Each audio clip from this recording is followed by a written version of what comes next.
Just go.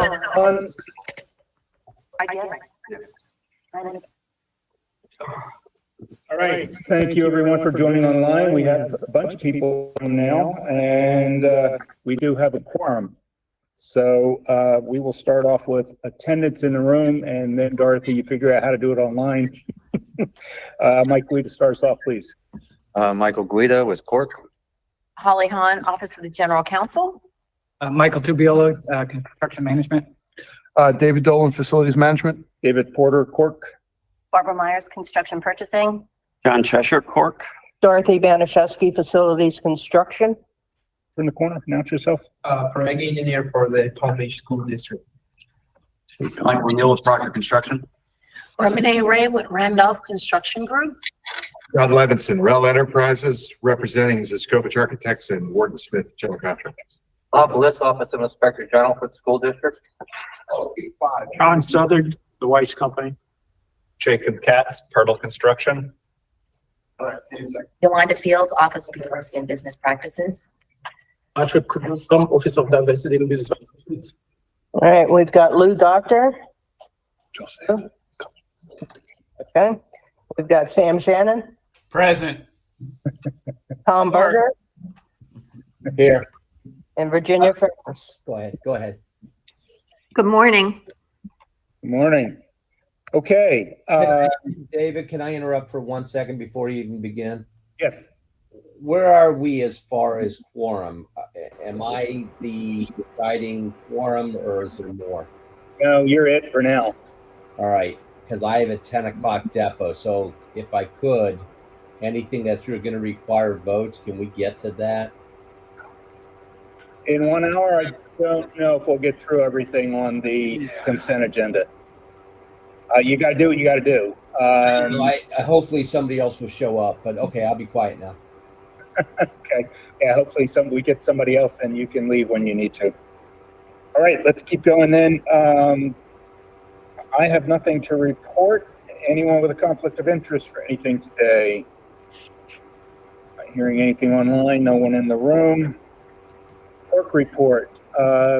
Lou, can you do our report again? Yes, silenced him. You're muted, I think. Just nod your head if you can do our report again, Lou. Yes, I can. Can you hear me? Yes, we can now. Thank you. All right, thank you for that service. Staff update.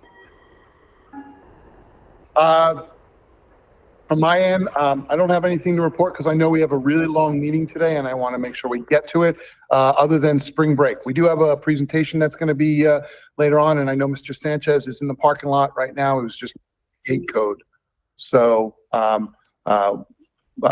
hope everybody enjoys their spring break because we enjoyed our spring break here. What is spring break? Uh-huh. For now. Yeah. Well, our people are out working. So Yes, so am I. Spring. Okay. That's it for staff updates? it is. Wow. Fine. Want to keep the ball rolling. Public comments. Any comments by members of the public? All right, seeing none. Let's start a consent agenda. FC1. John wanted it. I wanted it.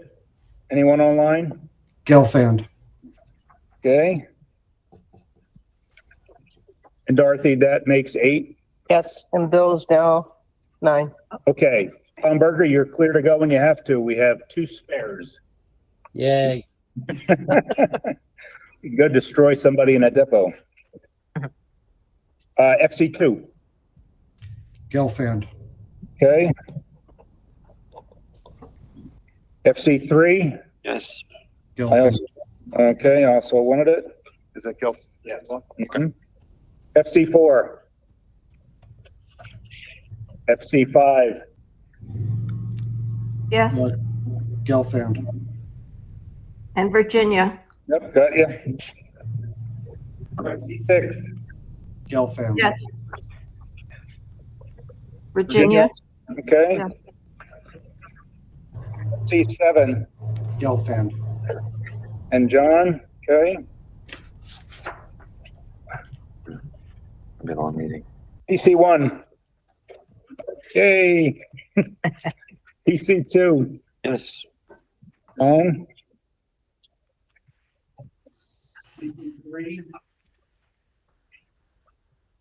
I wanted to pull 3, 4, and 5 for a general discussion about all three. But anybody else for PC3? PC4? PC5? So do you want to just pull PC? I'm just going to pull PC3 as a And then 4 conversation. and 5 will be 4 and 5 are okay. on the consent. Okay. Yep. PC6, Yes. Who was that? John. John. And PC7? Gelfand, PC7, if it's okay, we can certainly have a discussion if deemed necessary, but based on the questions that were presented to us, we do recognize we got an unsatisfactory answer from our contractor. And because of that, while the price that was the area that we're in question is probably a good and reasonable price, the way they went about getting that number makes us a little squirrely. So I am going to, if it's okay with the chair, I'm actually going to withdraw that item. I don't want to vote on it. It will not go to the board. It will be withdrawn completely. If you want to have a discussion, that's the chair's call. That'd be fine. No, I think if the questions are already put before you and there are enough that you want to pull it. Yeah, And bring it back. we'll have next month. we'll have the same discussion next month. Yeah. And certainly I'd want to have a better answer for this committee. Okay, PC7 will be withdrawn by staff, will not go to the board. PC8, Gelfand, I move the one item that has not been pulled. I think that is FC4. there's two. Oh, Actually, wait, that's right. And those two that PC4. it's actually FC4, PC1, PC1, 4, and 5. All right, thank you. I was trying to keep track, but I couldn't hear everybody there. Okay, so Virginia has made a motion that the unpulled items go forward. Need a second? Second. Second by Sam. Go ahead and poll this, Dorothy, please. Bill Hookhoff, Yes. David Porter, Yes. John Cheshire, Yes. Lou Doctor, Yes. Michael Gelfand, yes. Michael Guida, Yes. Sam Shannon, Yes. Tom Berger, Yes. Chadrick McCoy, Yes. Virginia Ferris. Yes, Thank you. Ken Lasseter also, Was that Ken? yes. Oh, Ken Lassiter. Yeah, I approve. Okay, You can. thank you. That got us all, Dorothy? Yes. Okay, FC1, John, Michael, and I pulled it. John, go ahead, start us. Yes, I want to talk about number 6. Questions were asked about there was a question about the metal lockers escalation. We were provided attachment number 1 as the backup. And this is a similar request that was made by Bertle on the same project, if you recall, from last year it was sheet metal work, I believe, last year. And I've got the same problem with this one that I had with that one, and that's the documentation and the timeline. So there's 2 issues, or at least 2 issues, I guess. The backup documentation is only the bid price that the subcontractor provided in March of 2021 and his new price in April of 2022. So that's all we got. Here's my price when I bid it. Here's my price now. No backup, no documentation.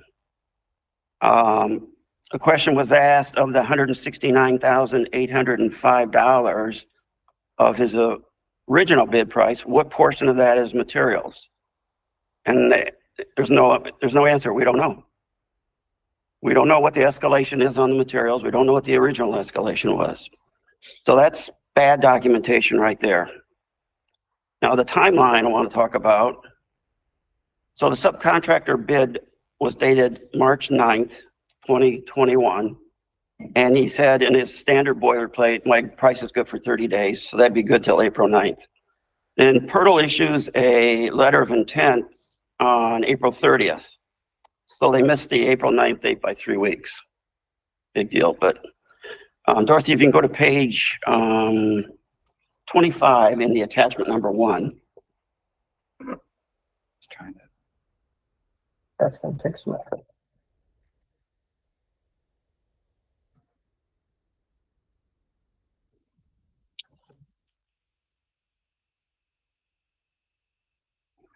This is the backup that was provided for this item.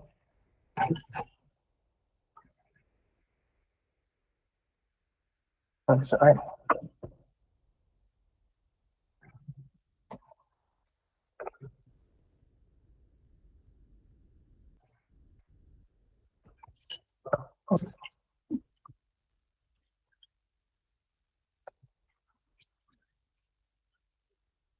In there. 35.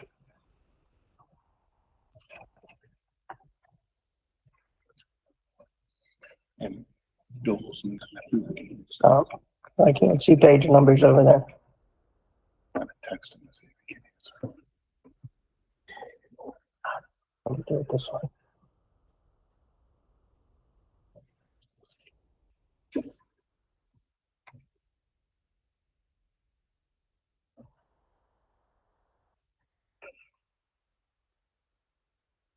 Right place?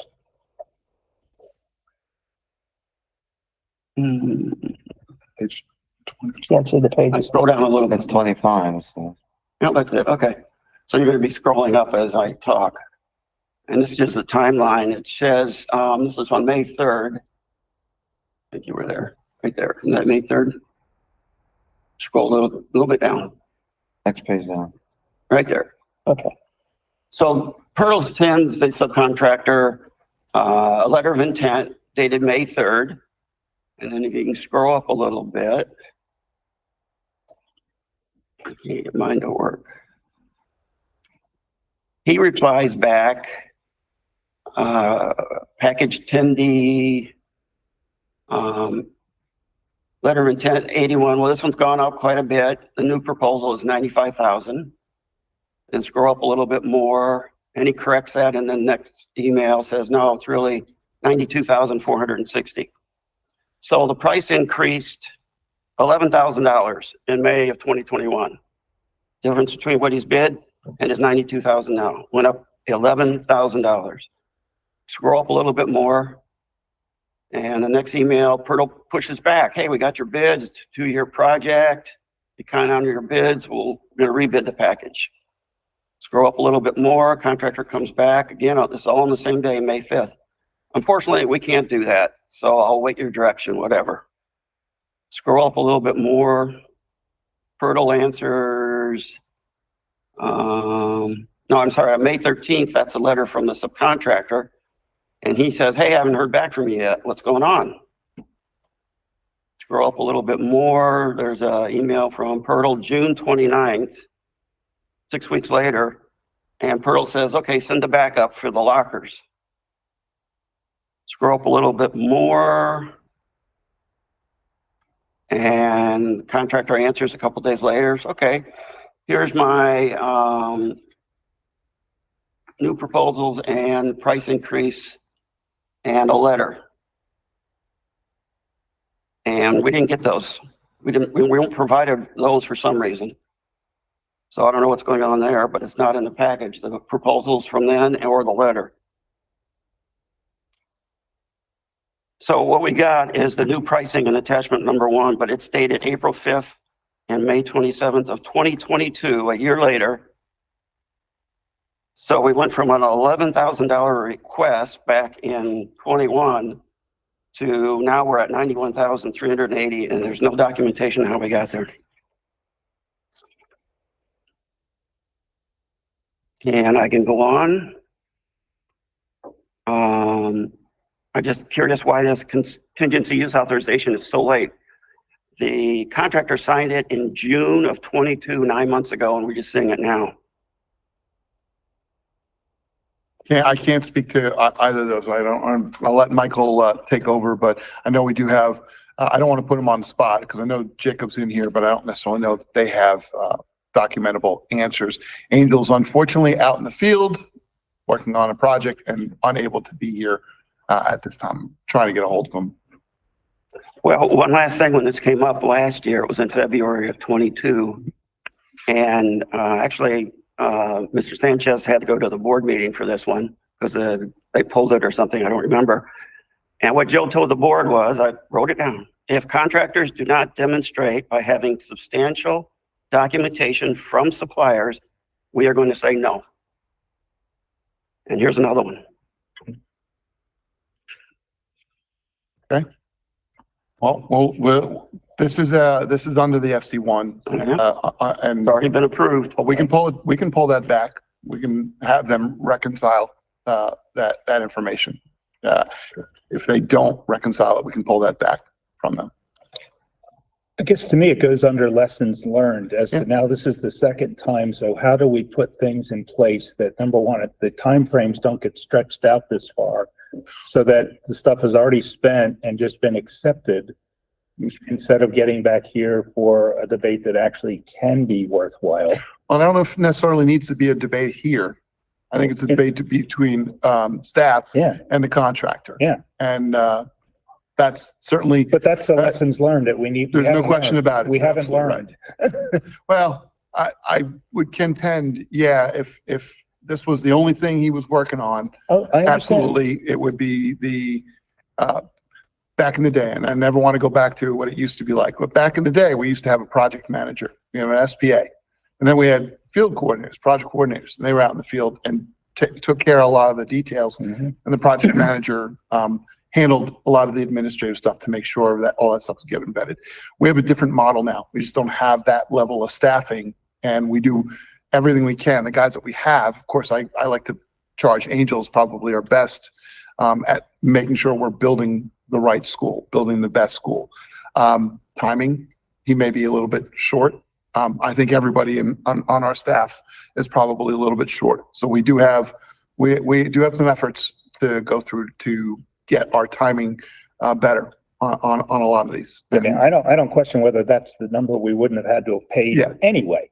It just comes down to the paperwork, the timing, the process, and making it look like, okay, well, we didn't follow up fast enough and was a little behind in following up. And so we're paying the extra. The same questions that we have is that we had the last time was, were these items that could have been purchased at a previous time? Obviously, these are a little bit more customized to the construction that had to be built. So I'm certain that there's a certain amount of that effort that couldn't have been specific about what we were buying. It could have been about about buying material. How much? There might have been discrepancies. But as you said, if it does not appear as though there's enough backup to support the timeline, the discrepancy from the timeline in 21 to more recent. So yeah, as far as when the process started, it was because of that. They had the field measure and they had to, get all this information before they can actually order, and they can't have that stuff just sitting on site. There's nowhere to put it. But as far as the timeline, we definitely need to follow up on it. And the backup to support it. Yeah. And the other, I guess, question is, why would a subcontractor qualify his bid for 30 days when he knows the product's not going to be delivered for another year or two? And why would Pirtle accept the bid for only a 30-day timeline? And they documented that. They basically said to them, no, you've been on a project. Yeah, they did. They pushed back at them, and then they backed down. Right. And I wouldn't venture a guess. No, I guess I will venture a guess. The reality is it because they anticipated a certain percentage increase in their price over the course of the 2 years, and that what we're looking at is an increase beyond that. They anticipated a 10 or 15% increase, and this was a 50. I don't know. But we're kind of in a pickle with that, because you put a bunch of contingency and pad every sub's number just in case it goes up next year, you're good, and then you're paying extra for it. So we didn't want to go through that road. So we'd rather keep the actual number and then only pay for the actual increases that go up. Because I've never Okay. seen a credit back from a contractor who says, you know what, we put in $100,000 on this line item, but when we bought it out, it really only turned out to be 70. So here's some money back. It's very rare that you'll see that level. Michael Gelfand, you had also pulled this. I've got another one too, eventually. I have some too. Yeah, this one will have to, hang on. Michael. So following up from that and excellent points that were made, what are we going to do about this? I mean, are we just going to approve it and move forward without the documentation? It would seem that we still need to have that come back. FC1 is a report. I mean, of course, the committee can recommend that this doesn't get approved, but in fact, it's a report. It's a report on items that have passed, been approved. So the real crux of the challenge that was mentioned earlier is we have to go back to the contractor who already has an approved CCUA and say, nope, not anymore. Let's recalibrate that, provide us the documentation, or else we'll withdraw that approval and pull back payment on your, if in fact payment was made, we can pull back payment on it. Because obviously we're still well in construction. We can always recalibrate their pay applications. I'm sure they are not happy about hearing that, but they know that that's a possibility. The locker's already installed by now?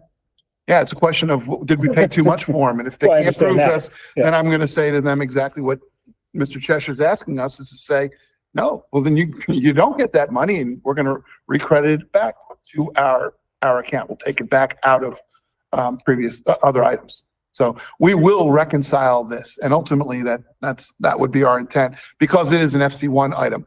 Now, I think if you're referring to the learned lessons, as Mr. Porter suggested, yep, they're out there. They're out there for us. We recognize that. And just so you guys know, there are CCUAs, there are more CCUAs coming up on this project. And there was one that Dave and Michael and Angel and I talked about earlier this week, where we said, where's the justification for the cost increases? We need more. So Angel was taking that.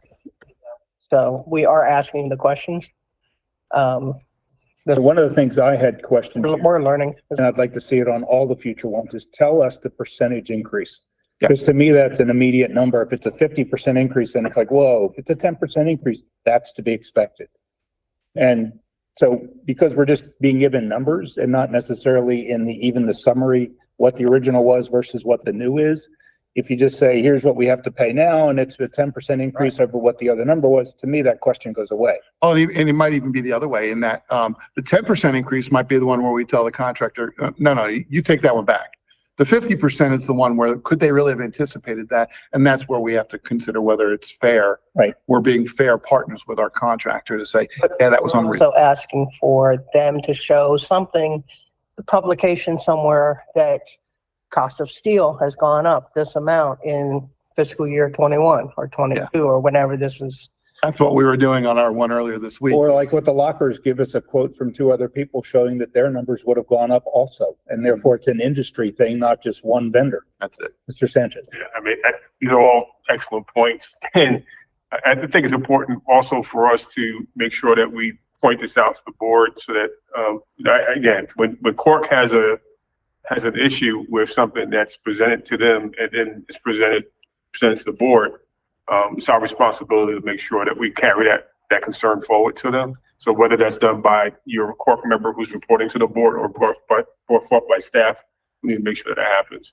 To the point about lessons learned, because apparently we didn't learn the lesson well enough the first several rounds, so it's still coming back again.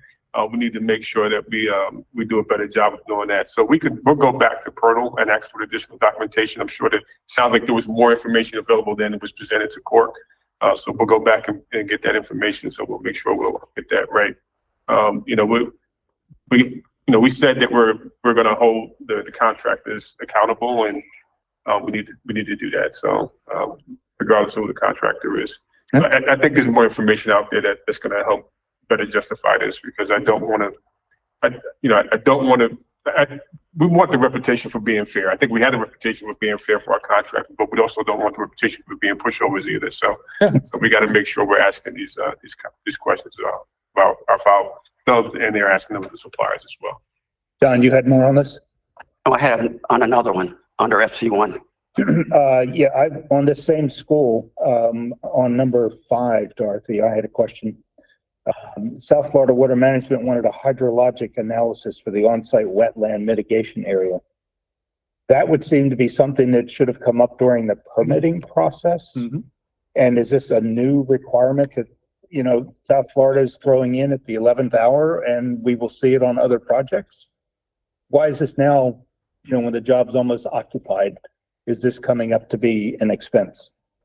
When they first discussed it during the initial phase of the project, they didn't know 100% if it would be required. It a lot of times is required, but not always. When it did come up during the permitting process that you needed this study, and frankly, it was dropped. It was missed until later on, and they came back trying to close things out, and they said, hey, we didn't do this study. Right. We need to go back and do this. Okay. That's what happened. Yeah, we were literally in the field about to clear wetlands that were agreed in the permit, and they said, whoa, whoa, whoa, don't you have your hydrologic study?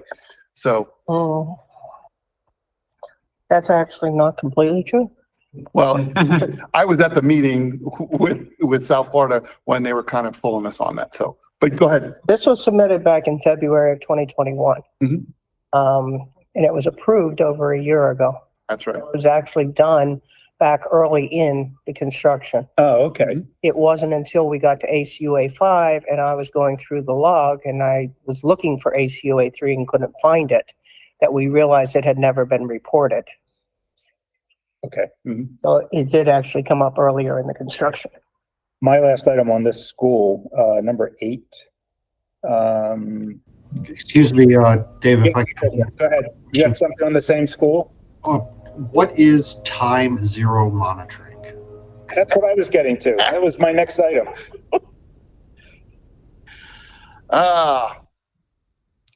Basically, the long and short of this is South Florida will require an annual report on the viability of the wetlands.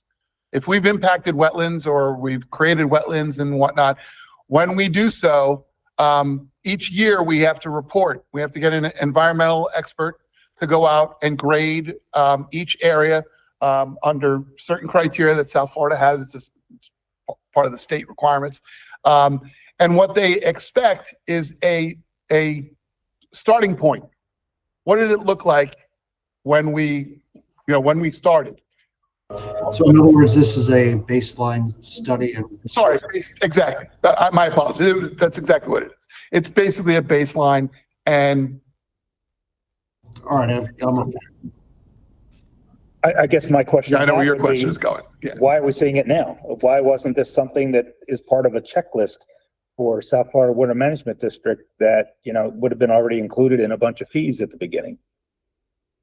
You want to think to it? I mean, I know it's South Florida Water Management District, and we all love working with them so much. So. No, I don't. Yeah, I don't. I'm not disparaging that. There are times when the permits aren't thorough.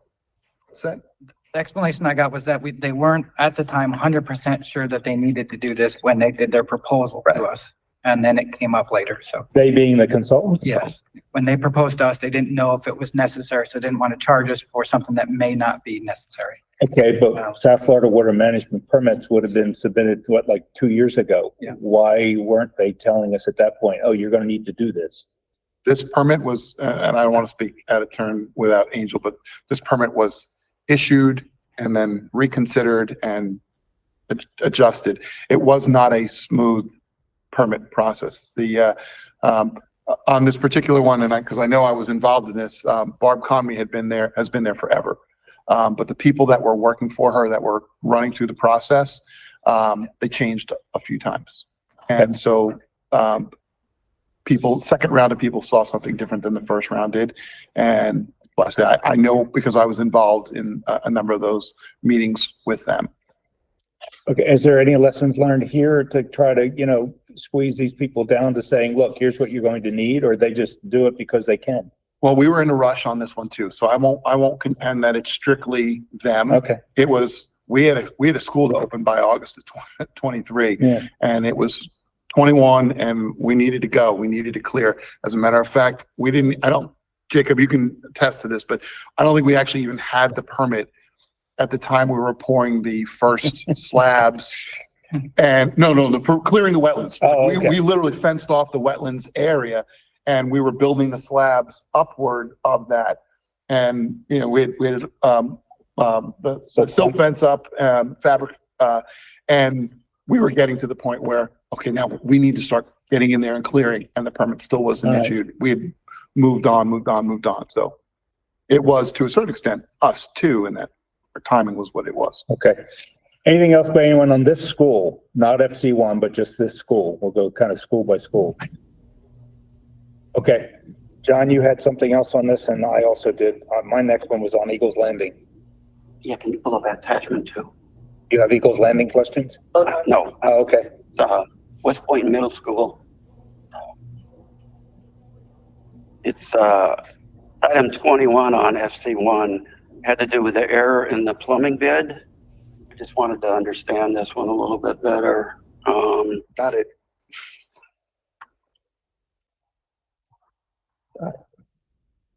Seems like when you write a check and you put down the written number versus the Yeah, actual. that's that kind of thing, it looks like. Yeah, it looks like that's just a Scrivener's error that we're paying a little bit more for. Well, and it sounds like what they did is, of course, it was in the benefit of the more expensive one. Of course it was. Yes. The one that they really intended. Yeah, which That's is kind of odd that that's the the story they're sticking. the handwritten words were the accurate one, but the tabulated, what you think would be the ones you did. Hey, that doesn't add up. Right.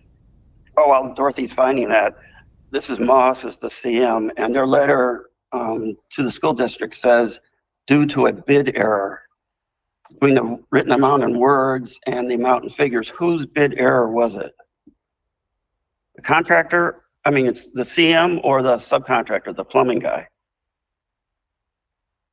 I Well, know the plumber put a different number Yeah. down than was written, so that's the error there. it's the error in the sub in that they put two different numbers, and it was the error in Moss for having transcribed, put in the number from the tabulated number, which turned out to be the lower value, which turned out to be the wrong number. And so whose fault is it? It's clearly the sub who put in two different numbers and left the chance that Moss would transcribe the wrong one. Go to page 8. Hold By the way, this is what Aaron, This is my SPA plumber's time. bid, Um, and right here, he says 1689. Aaron's in Right, the, right, actually, go back to that. Here it says 1861. like, where? Go back down, Okay. right there. Mhm. Add up all those numbers, it comes to 1,689,000. So Right, how's that not the right number? because, well, but isn't the handwritten number for 1,800,000, blah, blah, whatever that, Yeah, that's the number, right? We understand, we tend to question it.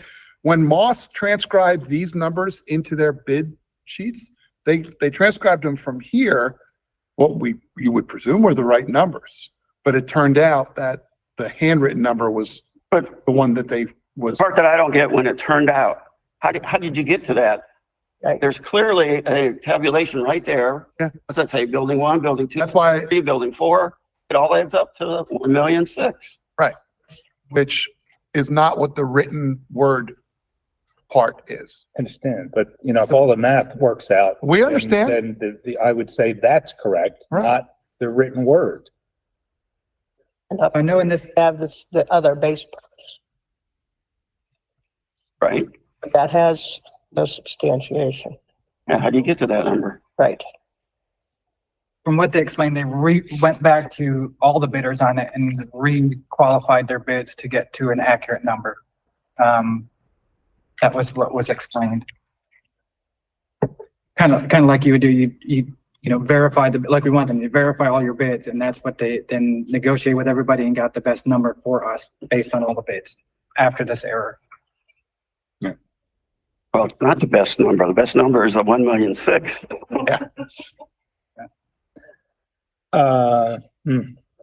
Right, and the alternative on this, I mean, I'm only speculating, so forgive me, I am going out on a ledge here, but if we were to say to Moss, no, we're only gonna pay the 1.6, they'd say, fine, well, that vendor won't do it. We're gonna have to go to another vendor. But why don't you That price say to them, end up being the higher price too. justify your 1,861,000 and that tabulation there that was on that other sheet, Correct. why is that not correct?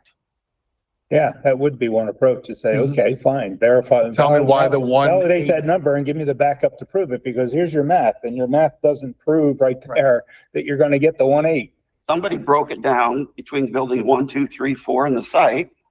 Yeah, I think that's a good approach. We will certainly go back and validate that Okay. number. I presume there was a validation provided, but I don't, if it's not in the package, I didn't see it still need to. in the attachment too. There's nothing there. I think John made a good point, and I think that's worth a shot to say, no, look, there's your math. I don't know how you get the 1.8 from that number, so prove it. I'm thinking somebody may have, those numbers may be wrong. One of those numbers, one or more of those numbers, the 960. Right, 960 is really 110. Yeah, one of those numbers may be That's wrong. fine, but they should be able to back that up with something in writing. Yeah. Yeah. Not just cropping that, whiting that out and changing the number. Yeah.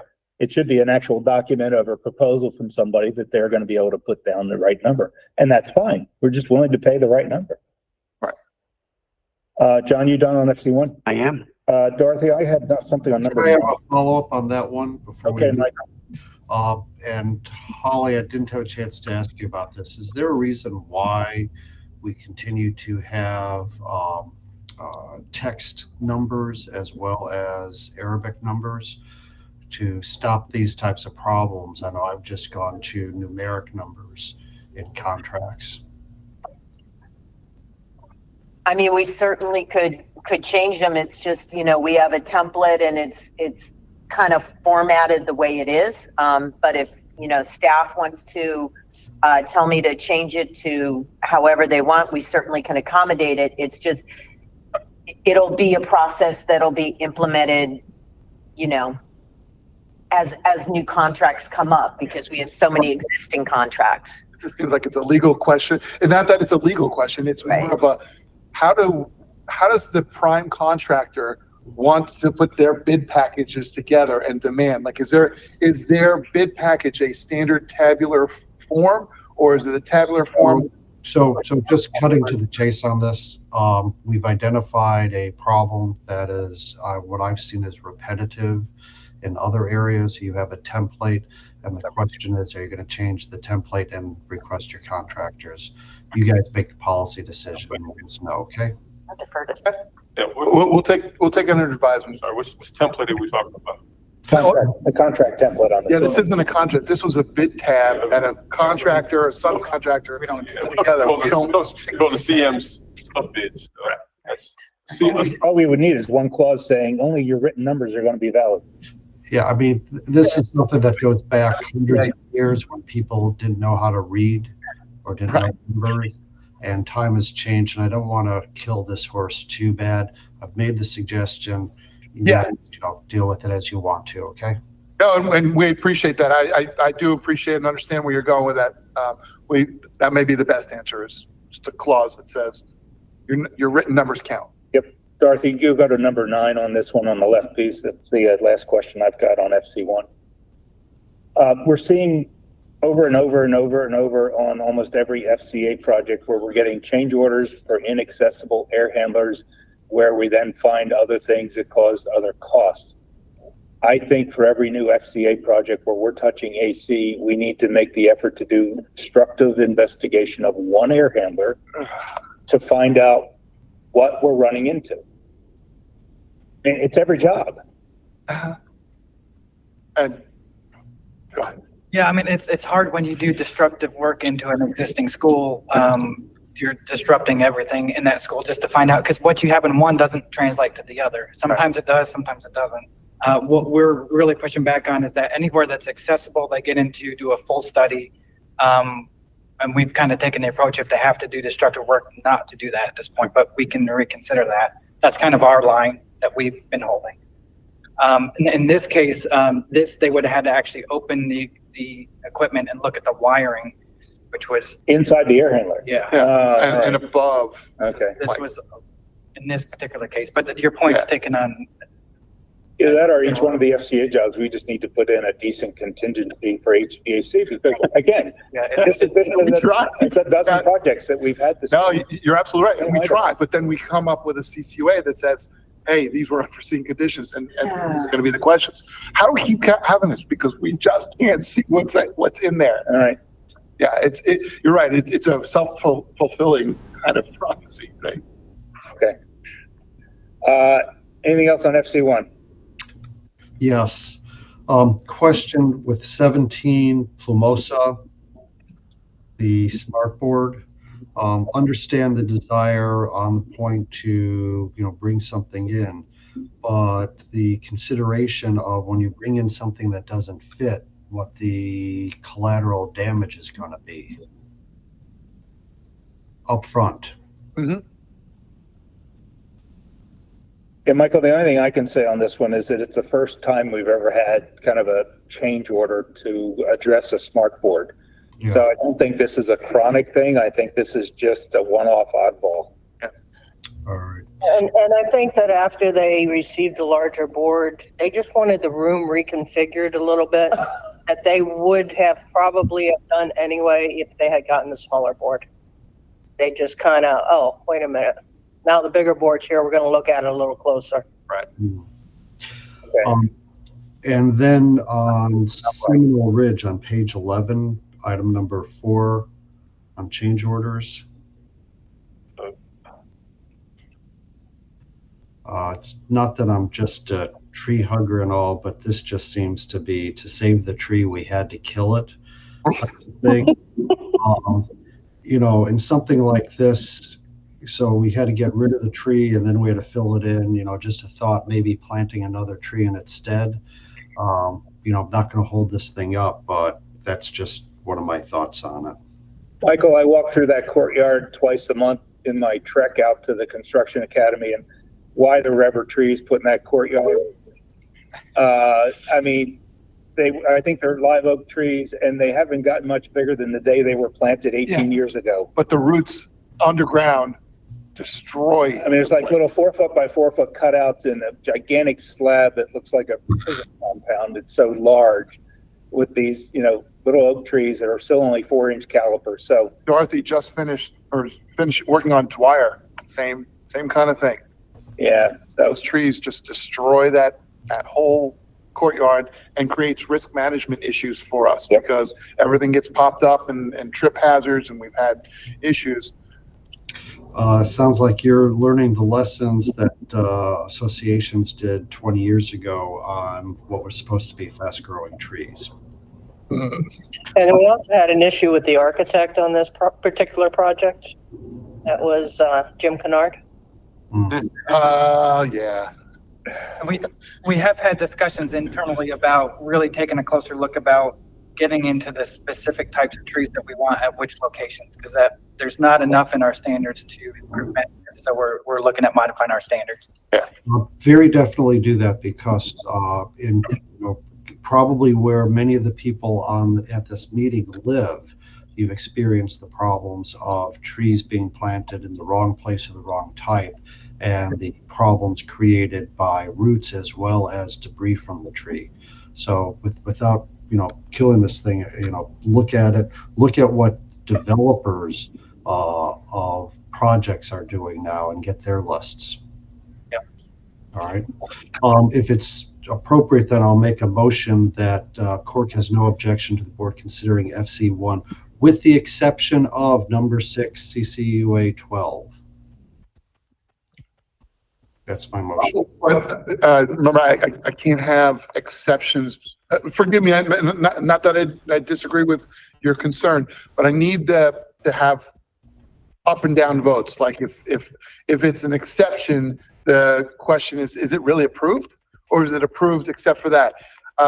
Staff has acknowledged that there are several items that we have to go back to and that we will remedy. And in fact, as discussed earlier, we will report back on those particular items. The item with Pirtle, the item with Moss.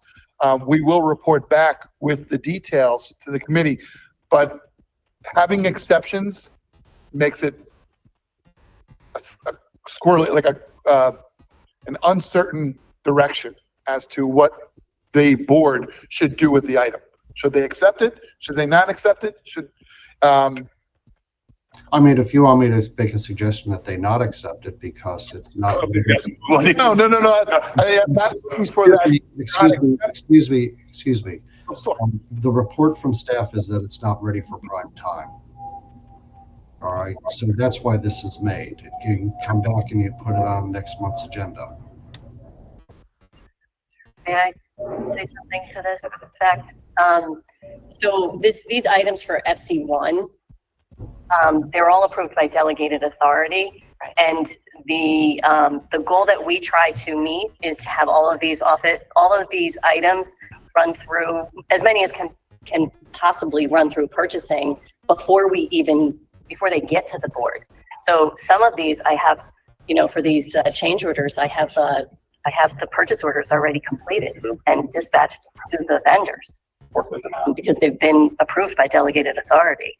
So if we pull the entire item, the horse has already left the barn. No, I would disagree, Barbara. So forgive me. I don't like to go against, but this is simply a report. This is not an approval. It's not like CORC is approving that change order. Those things are I said, we're going to pull back Pirtle's change order or CCUA if need be. Too late, Dave. It may be too late. That purchase order may have already been dispatched, is what I'm saying. And I can have that redone or recalibrated where we don't pay them for things. So those things are things that we can take care of. Questions? What's that? Okay. Yeah. We'll make sure that we get the reimbursement if it's not correct. That's if we have to redo order for a negative value or whatnot. We can take care of that stuff. This is not about that. I think. So what's the problem of us accepting all of this with a comment that you will bring back clarifying information of what the actual cost should be for this item? It's not like we're disapproving it. We're just putting it on the record that we're not blanket approving everything because there's been questions on this that haven't been resolved. Just for clarification, the motion even to the board is not for approval. The motion to the board is to receive and accept. Yeah. So that really the action that CORC is doing is recommend the board receive and accept with these comments. Okay. Michael, is that acceptable for you to make a motion that CORC accepts this with the clarifying part that number 6 here will be brought back for further information? Have number 6 and number 21. Yeah, 6 and 21. Yeah. No, and the reason is that it's not ready for approval. For us just to pass it on.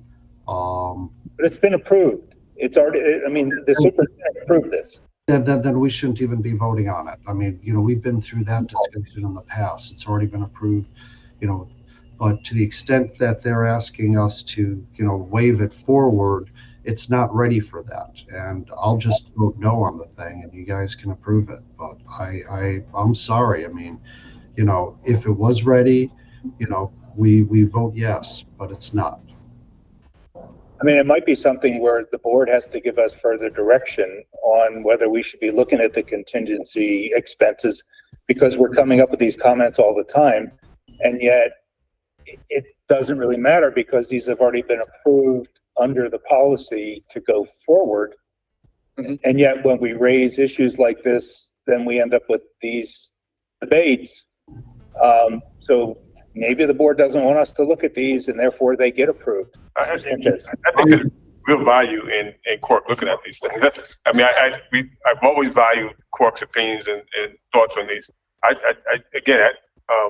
It's not approval. It's just receive, accept with these comments. And these comments are helpful to us to make sure we do a better job going forward. So don't get upset that it's not approval, because it doesn't have to be approval.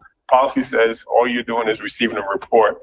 And in that process, you're helping us to get better. So, Okay. And then I withdraw my comment then if Mr. Gelfand's suggestion is exactly that, with the exceptions of those items. So I had said 12 on that. There was a second one that I heard pop up, just so that Dorothy has it for the record. Whoever made that, if you want to pop up with that. I think it was 6 and 21 is what I wrote. 6 and 21. All righty. That's my motion then. So your motion is to accept with the exclusion of those 3 items that will come back with further explanation? The motion is to, that CORC has no objection to the board considering FC1 with the exception of the 2 items, CCUA 12 and then number 21. 6 CCUA 12 and 21. All right, that is a motion. Do I have a second and then discussion? I'll second it.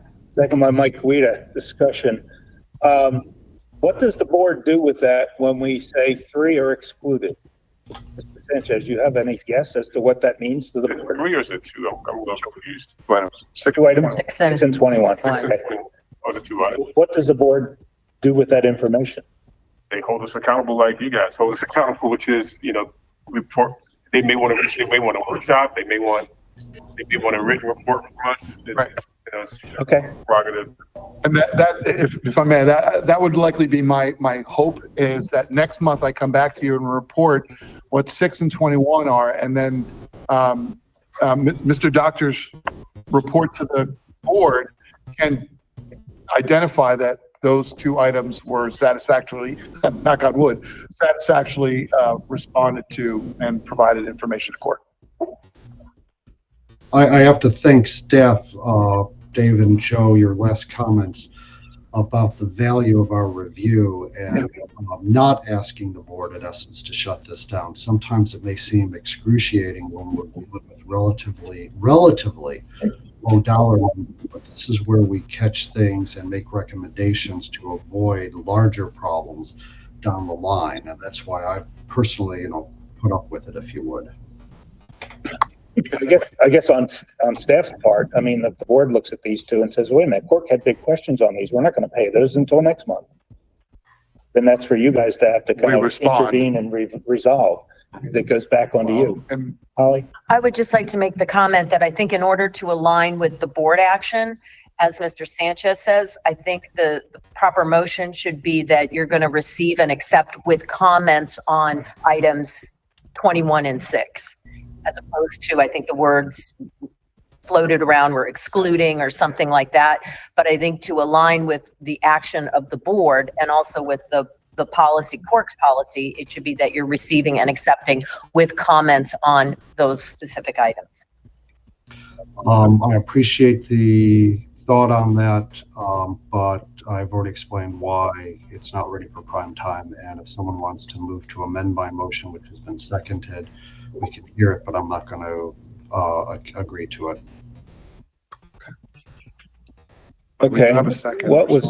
We had a second. Any further discussion? Yeah, I've got a question. Yeah, Bill. I don't know what I'm voting on. Yeah, I'm confused as well. The motion is that CORC has no objection to the board considering FC1 with the exception of number 6 and 21. Okay, do you want to elaborate that they come back with further explanation, or we just let them worry about that? Staff can make the report as they desire. Okay. So we're approving all of it, and we're not approving. We're accepting the report minus the 2 items that staff needs to return to us for. Correct. Okay, any further discussion? All right, we will get a vote. All right. Bill Hookhill. Yes. David Porter. Yes. Frank Simon. Frank on? Yes. Oh, okay. John Cheshire. Yes. Ken Lassiter. Yes.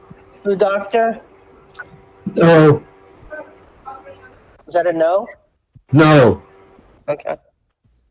Michael Gelfand, Yes. Michael Guida, Yes. Sam Shannon, Yes. Tom Berger, Yes. Chadwick McCoy, Yes. Virginia Ferris. Yes. And I just have a question. Does Lou know what comments he's supposed to put in his report? I can answer that if you wish. Because he's the no. Yes. He has to have. Go ahead, Lou. This is a contingency item. These have all been implemented. We're getting it for information purposes. You can't reject something that's already happened. Or you got to get rid of contingency as a line item in our business. That's the dissenting opinion in the 12-1 or whatever the number is, 12-1 vote. So, and Mr. Doctor, as the person who will write it up, will be able to clarify that dissenting opinion. Okay, let's keep moving on here. FC2, Michael, you had pulled that. Did we get the architect's letter? I believe wasn't that part of your follow-up, Dorothy? We were waiting for it. I don't think that we actually got it at that point. FC2 or PC2? We have not received it yet. We will get it and put it in there, but we don't have it at the moment.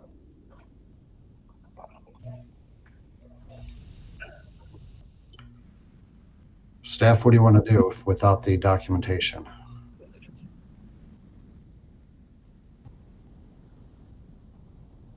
Forgive me, I'm trying to read it real quick.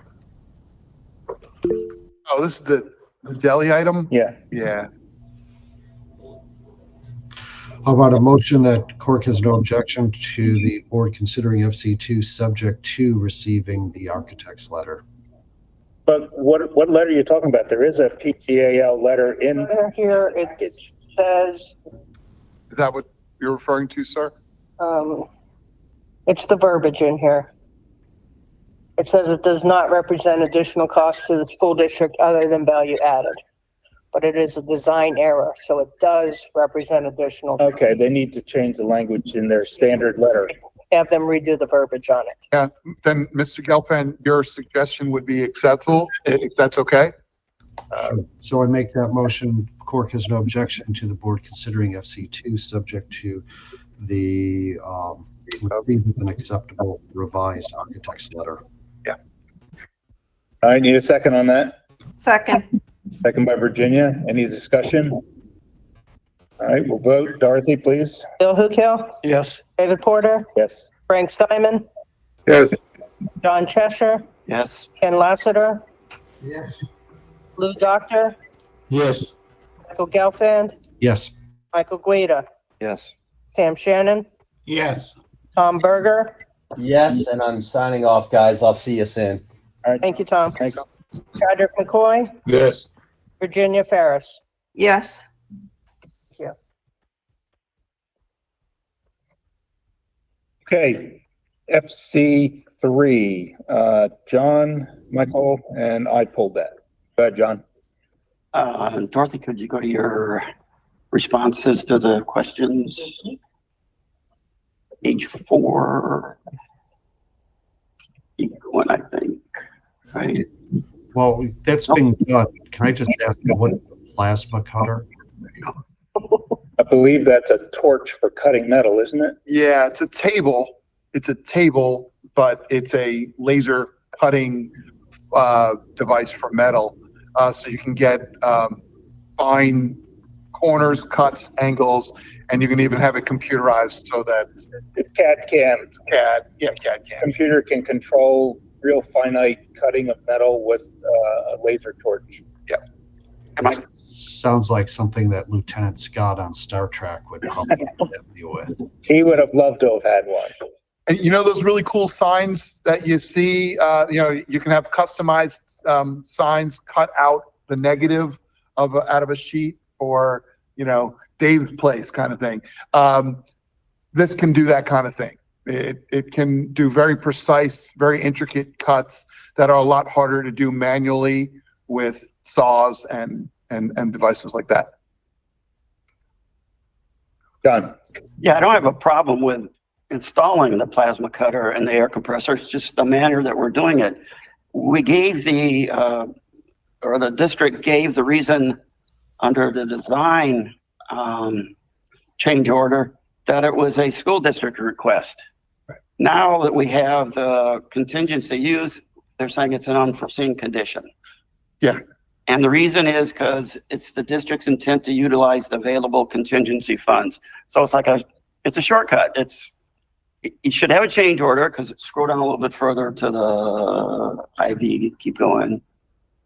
And we do this every month with West Tech, and I feel as the broken record, and I apologize to his committee for it, but each and every month I remind everybody that this project was not a facility renewal. It was actually a straight up project, and instead of building a new facility, we were going to revamp the whole thing. So the intent was to spend every dollar in that project on that school, as opposed to giving it back. Now, your point, well taken, is what would have to be done is a double change order, a deductive change order to take that money out of the construction contract, put it in the project contingency, and then do a second change order for the scope of services back into it. I understand that's additional work, but that's what your policies and procedures say. And in addition to that, when I asked why there was $19,000 of project manager superintendent time, the answer was, oh, the contractor is going to get a change order for added time. So you're going to do a change order anyway. Finally, my last point is, we've said in the past, you don't approve money here and time on another one. You keep them together, and you're splitting them up. We need to know when we're spending money, that there's also going to be time associated with that. We've talked about this in the past. So I'm not happy about this one. Understand. Michael, do you have anything else? Yeah, apart from this equipment just sitting there for 2 years and not being utilized, which I presume is an educational problem, not a facilities problem. But if it isn't, then let me know and I'll follow up. But I think something needs to be said on the education side. It's a problem just being there. Anticipating that we're going to be having a change in the student body on an annual basis, I would suggest that the instruction be videotaped, so that in 2 or 3 years, when people forget about what the instruction was, that they're able to use this expensive equipment. Just a comment. Thank you. Yes, and thank you. That's a very good point. And I actually went through a whole detailed breakdown from Mr. Barch, from Fred Barch, the Director of Adult Education, on this. And yes, you are right. It is absolutely recorded. The trainers are training the teachers so that because there's actually 2 of them, and you only see the West Tech one. They have one at North Tech, same circumstance. And yes, they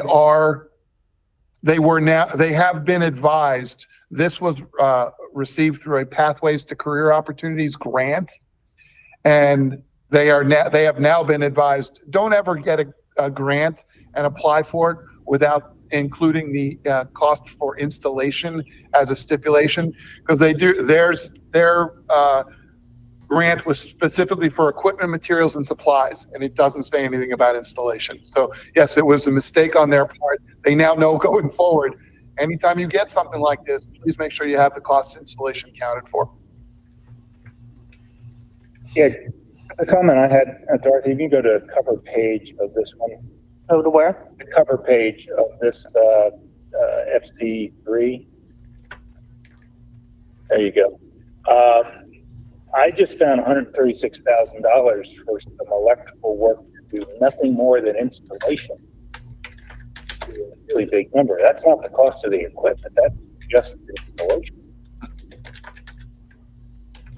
Breakdown is in there. Yeah, I read through that. I mean, there's a lot of conduit that had to be installed.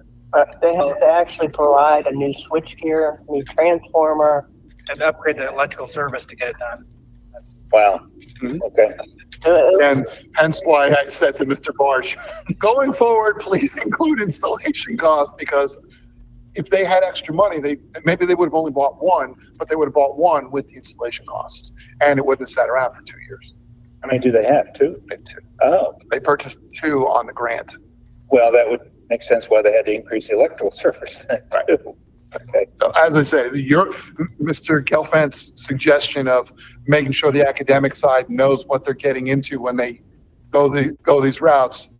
Yes, we work closely with them, and in this case, they have been advised a more appropriate way to approach these things in the future. Okay, if nothing else on this, someone make a motion? No objection to the board considering FC3. Okay, need a second? Second. Second by Sam. Any discussion? All right, Dorothy. I have a comment. Yeah. How are all of the comments on this being handled, being noted? I mean, if we could just go ahead and approve it, but as was pointed out, it's not per policy. How do we handle that? I think I can answer that. Lou's going to document in his meeting notes and his report to the board that I voted no. And he'll explain why. So we can poll. Don't hold your breath. This is not a way to run a meeting. We should have had these comments done by the review in advance and have been able to answer them here rather than bringing up issues and ignoring the fact the package was distributed in advance. Unless someone's going to tape record and reproduce this meeting, you can't capture these offhand comments. Right, I think it's really hard for Lou, but I think it's very important. Things that are brought up are things I didn't catch going through, so I do think we need to bring up and discuss them, but I'm just wondering where all the comments go to die. And to rely on Lou to do all that doesn't seem fair. Well, I think what Mr. Cheshire suggested is going to happen. We're going to poll shortly, and when a no vote occurs, as Mr. Cheshire seems to suggest will happen, the documentation in that no vote, the dissenting vote, will be transcribed for Mr. Doctor to include in the meeting minutes, in the notes, in the board's approach. They'll see that there is a dissatisfaction with the manner in which this is getting approved. Oh, I'm getting concerned. I mean, we're only on item 3, and there's been so many comments, and it just seems to me that we're just pushing this off, and then, okay, somebody's going to dissent and give a comment, but to me, that doesn't really handle these important issues. I'm sorry, it's just starting to concern me. But Virginia, the audience that you're speaking to really is the people that are on staff, that are here. Dave, Michael, myself, we're the ones that really need to hear what you have to say. When you take this information to the board, they're just going to push it back to us to handle it. Yeah. So we're hearing it, we're recording it. So we're going to address the issues. We're not ignoring the comments that are being made. So whether you write it down and Lou gets this perfectly right in a report to the board or not is really not the important point. The important point is that we hear it and that we respond to your comments. Well, I appreciate that, Joe, and I'm glad to hear you, and it's in the recording that you're going to address this. Thank you. You're welcome. Okay, we had a motion and then ready for vote, I think, right? Okay. That's the same question I had last time. I need to know what the motion is. The motion is that CORC has no objection to the board considering FC3. Right. Okay, Dorothy. All right, Bill Hukill, Yes. David Porter, Yes. Frank Simon, Yes. John Cheshire, No.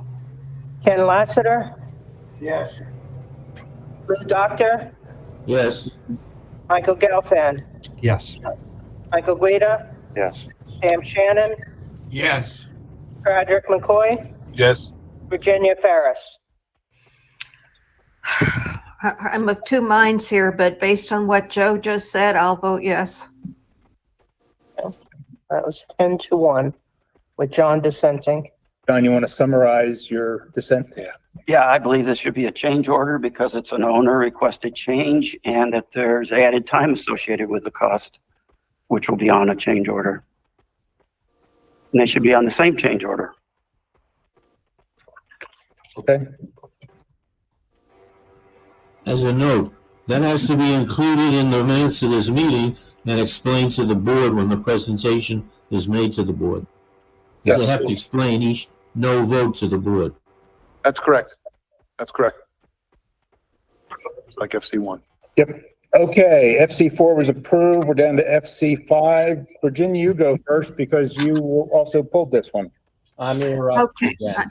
I wish I had made note of the page on this, but I did not. It relates to Rolling Green Elementary in Boynton Beach. If you could scroll down to that, it's Boynton Beach. It's by city and town, so it's a weird arrangement because it's not by school. Can't read that. Okay, there we go. Right there. All right. So there are two line items for Rolling Green. And the older one has all of the information about the number of student seats, etc. And the second one, which was the newer one, I assume was just the acquiring of additional property. Yeah. But there's no building on it. Is that how to read this? From what you're saying, yeah, it does sound like it. It's a 2-acre property. It doesn't have any entities on it, no buildings of any sort. So presumption is it's a piece of property. Whether or not it's connected, physically connected to the other 15-acre parcel, I can't speak to that. I don't know, but yes, that's roughly how you would read that. Well, I believe, yes, when it was this was a remodel, I think, or a renovation. I can't recall which, but I assume that the extra land was purchased at that time for that remodel. But I just wanted to, most of these, as you go through, you don't see something like this. So that's why I was questioning how to read it. Hi, Virginia, it's Deborah. Hi, Deborah. Yes, that is correct. That is the parcel of land that's across the street. That is the vacant parcel of land, I believe, that they use for parking across the street. Oh, so you don't account for parking. Yeah, you'll see this on a couple of schools, like for Palmetto, you'll see two line items because you have the east side and the west side. You'll see this at Forest Hill High School because you've got the land across the street. Okay. Usually you'll see a couple parcels if the parcels are broken up by a street and so forth. It's not continuously. So that's why you'll see a couple of schools like that. Okay, I did go through, but I didn't go through every single school. I just tried to find all the 0 ones. So thank you for explaining that. So it's a piece of property that's not contiguous. That's right. Yeah. Thank you. Tom Burke raised his hand. I thought he was gone. Yeah, that's why I raised my hand. The deponent went into labor, so I'm back. What the fuck? We got to hear the story behind that one later, but One way to get out of a depot. Tom, you scared her into labor, huh? Thanks, Simon. Are we saying that the information we were given was really not the whole story? Maybe there should have been a plan showing that where this related to the other property, and we should be getting more information before we approve it. No, this is the fish study, right? This is a state report that's required every year. Same report every year. This has been the same information that's been provided every year for Rolling Green. This is just, and in that particular case, just because we don't know how to read it. Deborah knows how to read it. The people from the Department of Education know how to read it, and it is accurate. It is complete, accurate, and has been accepted as such in the past. So my question is, what are we reviewing that justifies us giving any recommendation to the board? Because this is issued out of the construction department, and Deborah works under the construction department. So it's issued under an FC item, and by it being an FC item, you guys get to see it. It's not necessarily a construction-related activity, but because Deborah works for the construction department with Michael and Dorothy, that's how it's been established. It has to go to the board in some item. So in other words, we approve or we see everything out of construction that goes to the board? Yeah. Yeah, you'll see CSIR reports that BCS, Building Code Services does those. You guys see other reports that aren't necessarily direct construction project related, but they're part of the business of running a school district. And when the board has to see them, because we're the ones who generate, we staff are the ones who generate them, we know that CORC has a very broad charge. Right. So Also, go ahead. I'm sorry. I was going to just make a motion that CORC has no objection to the board considering FC5, noting that we have not evaluated the underlying data. Need a second on that? Second. Virginia, you have any further to add to that? I was just going to say, I think it's important to see it. I missed that Rolling Green one over the past few years, so I apologize, Deborah. But it gives us an overview as Center for Construction Oversight of every school and property that the district owns. So I think it's a valuable document to have. Good doctor. Yeah, to me, this should just be forwarded on. There's no reason for any objection. It's information, and that should be the end of it. Well, that was what the motion was. So I couldn't hear the motion, no objection is the motion. and I can't hear it from the microphones. Yeah, his motion. I'll repeat the motion. The motion is that CORC has no objection to the board considering FC5, noting that that CORC has not evaluated the underlying data. And we needed a second on that, I thought, didn't we? I second. Yeah, John seconded. did. Okay. Yeah, we've been through All right, any discussion. further discussion? I'm going to move this along here. All right, if not, poll us, Dorothy, please. Bill Hookio, Yes. David Porter, Yes. Frank Simon, Yes. John Cheshire, Yes. Ken Lassiter, Yes. Lou Doctor. But he left the meeting. Probably hit the wrong button.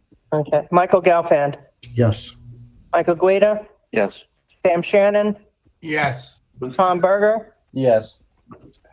Patrick McCoy, Yes. Virginia Ferris, Yes. Lou Doctor.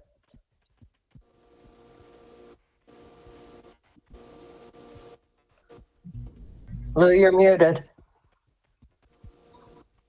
Nod your head if you're okay with it, Lou. Okay, maybe you can't hear us either. Yeah, I see a thumbs up there. Okay. Thank you, Lou. All right. All right, FC6, Michael and Virginia. So first, I want to congratulate staff on recognizing that despite other trends, the school district is recognizing cultural significance. And I won't use the D diversity word. Oh, I guess I just did. But very seriously, I think this is important. Questions on the restrictions. What is the non-compliance penalty that we have? And is it triggered by an event such as a hurricane that may knock it down? Well, the non-compliance, the penalties are, I think, outlined in the document, and I think we attached the documents with the basically it's kind of like a certain percentage we owe to pay back within the years, within the first year, we have to pay 90% of it back. Second year, 80%, something along those lines. And non-compliance is strictly making sure that it's used for cultural significance. And in this case, it's the gymnasium only. And the gymnasium will continue our plan, the design plans that are going forward right now include the gymnasium being renovated so that it can continue to be A, a gymnasium, B, a meeting place.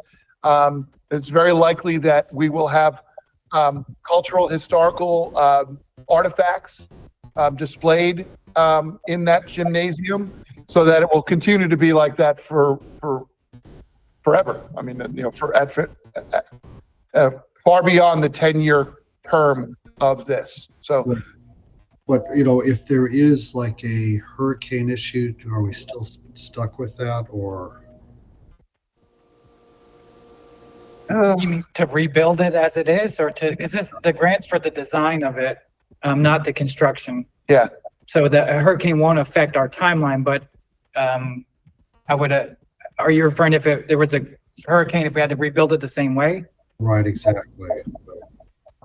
Well, I don't want to go out on a limb and say that we would absolutely do that, but if the facility was being utilized in a beneficial manner, in a manner in which we, the school district, wanted to, and it got knocked down, I would see no reason why the district wouldn't go back and try to rebuild it. If it was being used functionally the way we want it, the way we need it to be, we'd expect that we would our intention would be to reconstruct it, regardless of whether any penalties.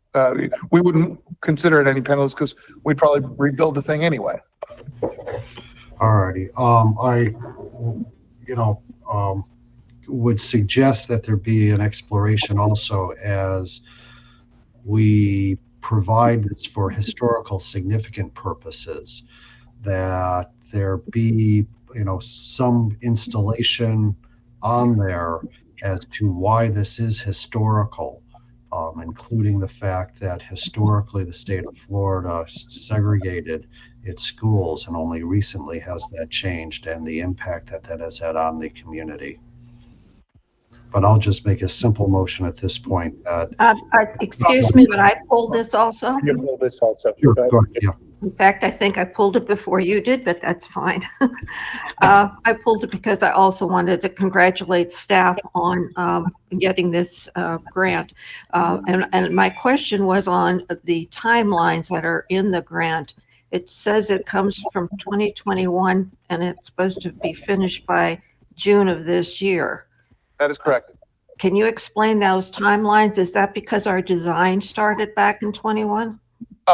Yes, it did. And the window for the grant was started long before they actually even awarded the grant. We didn't get approval that we won until late in 22. Later months in 2022.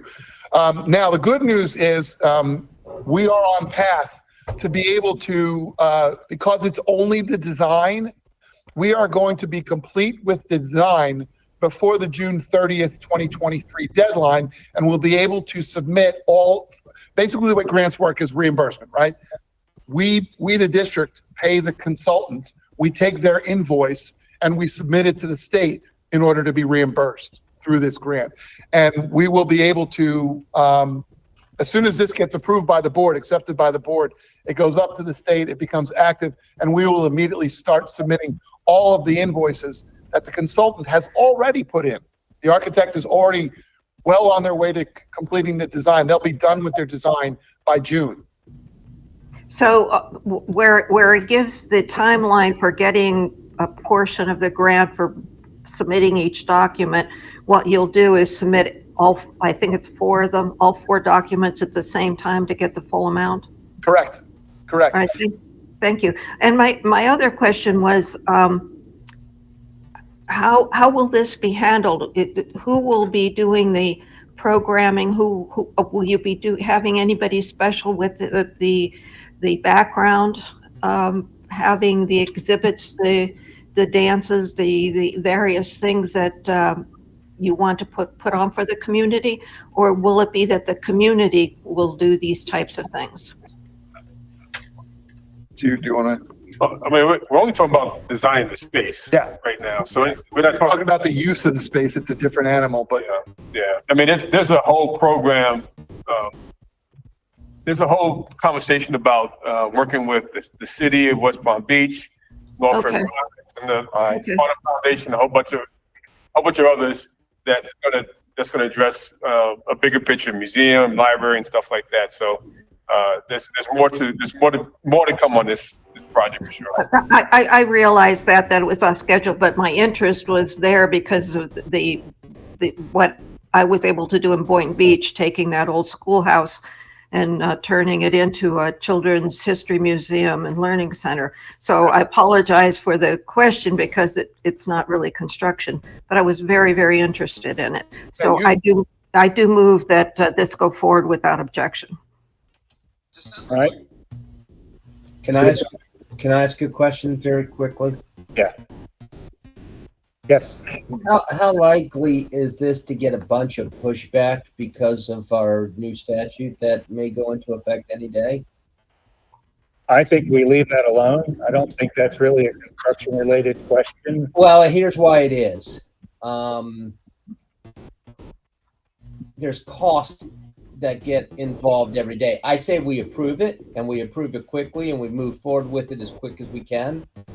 But I'm petrified of spending additional funds with knowledge of that potential statute. if I may, may I respond to the budget side of this? Because I just want to deal with the money, not the other side. No, I don't want to talk about politics either. You know me. We set this project up that the grant is gravy, if you will. We had full budget. Thank you. Nothing furthermore. This project, irrespective of the grant. So if it comes in, it's great. It means there's $450,000 more we get to spend on something else beneficial to the school, to the programs, et cetera. If it doesn't work out, okay, we have enough money to pay for the design in its entirety and the construction in its entirety. I move that we go forward with this forthwith. All right, Virginia had the first. Tom has now given us a second, and let's go ahead and poll this, Dorothy. Bill Hukill, Yes. David Porter, Yes. Frank Simon, Yes. Don Cheshire, Yes. Ken Lassiter. Yes. Not sure if Lou's still on here. Lou? He's thumbs up.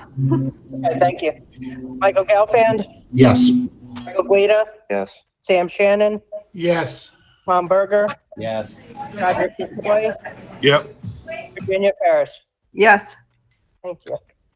All right, FC7, John and Michael. John, go ahead. Dorothy, could you go to page 5 of your response? Yeah. This is the budget increase to Fulton Holland School Police Renovation Project. And the item just says it's an increase of 1.85 million is needed to complete the wing renovation project. And I had asked, isn't some backup needed on that? I mean, how'd you come up with the 1.85 million? And I was given the reason there, the last sentence, to accommodate increased staffing based on state, blah, blah, blah, blah, blah, blah. I just thought the board would be interested in that information. You're not telling them anything other than, hey, give me more money.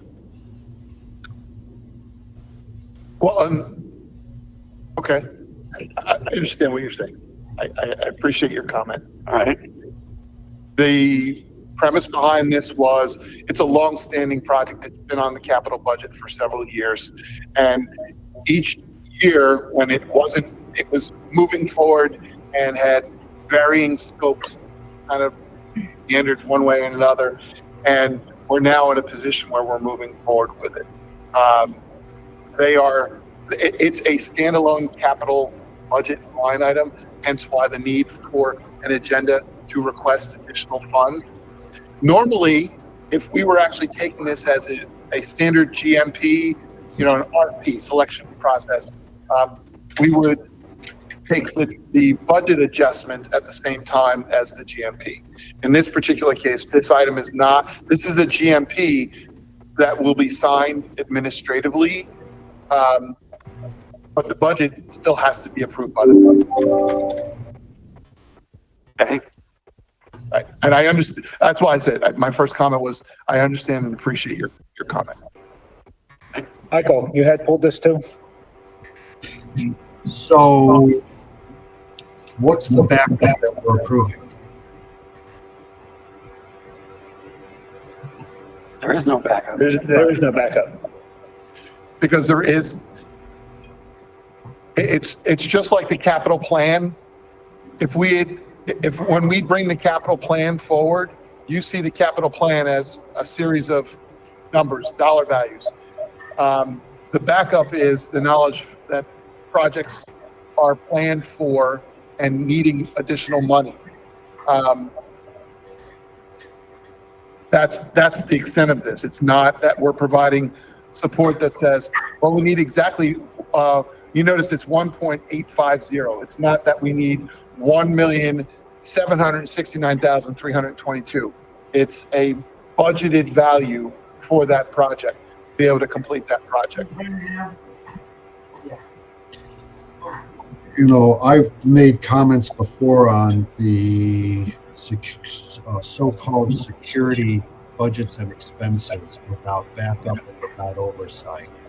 And I understand that this project had been on the shelf for a while, but the request is not for the project that was on the shelf, but the explanation is it's to accommodate increased staffing based on state mandated security requirements. At least a good part of this is. So I am not in favor of just increasing the budget based on that explanation. Thank you. Well, okay, I completely understand. The action said it was based on, Dorothy, can you flip to the other one that said the action was based on price increases and escalation in market values as well as scope increases. So the explanation was there to the board. We need an additional 1.85 because scope has changed over the course of several years. So has cost escalation, so have market forces to increase the budget, not the actual cost of our project. Of course it has. Someone asked the question, which led to the follow-up. Somebody wanted to know the details behind it, and that's why we put forth that, some of these, the scope adjustments, the scope increases were in fact based on some part of which is based on staffing. Staffing had increased. There are a number of people have increased, but also our intent to make sure that the Holland facility is a hardened facility for the benefits of emergency use. So why is it not 1.45 million? Why is it not 1.25 million? You're not telling us anything except there's a number, we're grabbing it out of the sky. This is no different than the capital plan we submit every August. You don't get to see the details that say, well, this year we need an additional $120,000 for this project or an additional $2.5 million. It's a line item. Maybe on ISOC you do, because it's an individual project. This is simply an increase, a generic value increase that we anticipate will be able to cover the additional costs of construction. Make a motion on this to the board. It's like, okay, I guess we have no objection, but we also have no data. So it's up to you, board, what you want to do with it. I mean, you got to that by some logic, right? I mean, we know we're well into design. That's what I'm saying. You have a construction design, you have a CM, right? Do we have an estimate that came from the CM? Yeah, and that's why it's just shy of 1.85. Number that's pulled out of the air. Right? So why can't we see that page? And then the questions go away. I mean, anytime we're usually asked for some type of increase, forget the capital plan, because we don't get that line item on that. This is a line item we're being asked to give an opinion on to the board as to whether this is a valid increase or not. Okay.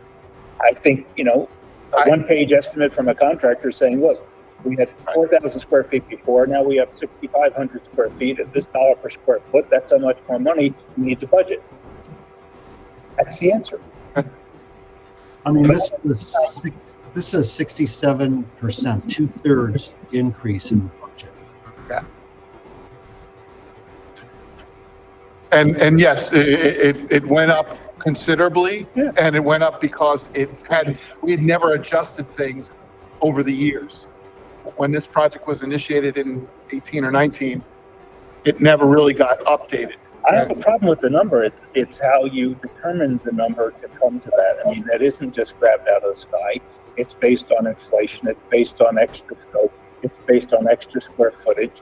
So even if it's a napkin sketch that just shows us that, it's something more we can hang our hat on to give the board our opinion. Yes, because the original one was something like, I think the original project budget was around $2.5 million, and we had anticipated the cost of construction at that time was about 1.8. Now our GMP is somewhere in the range of, let's say, 3.3.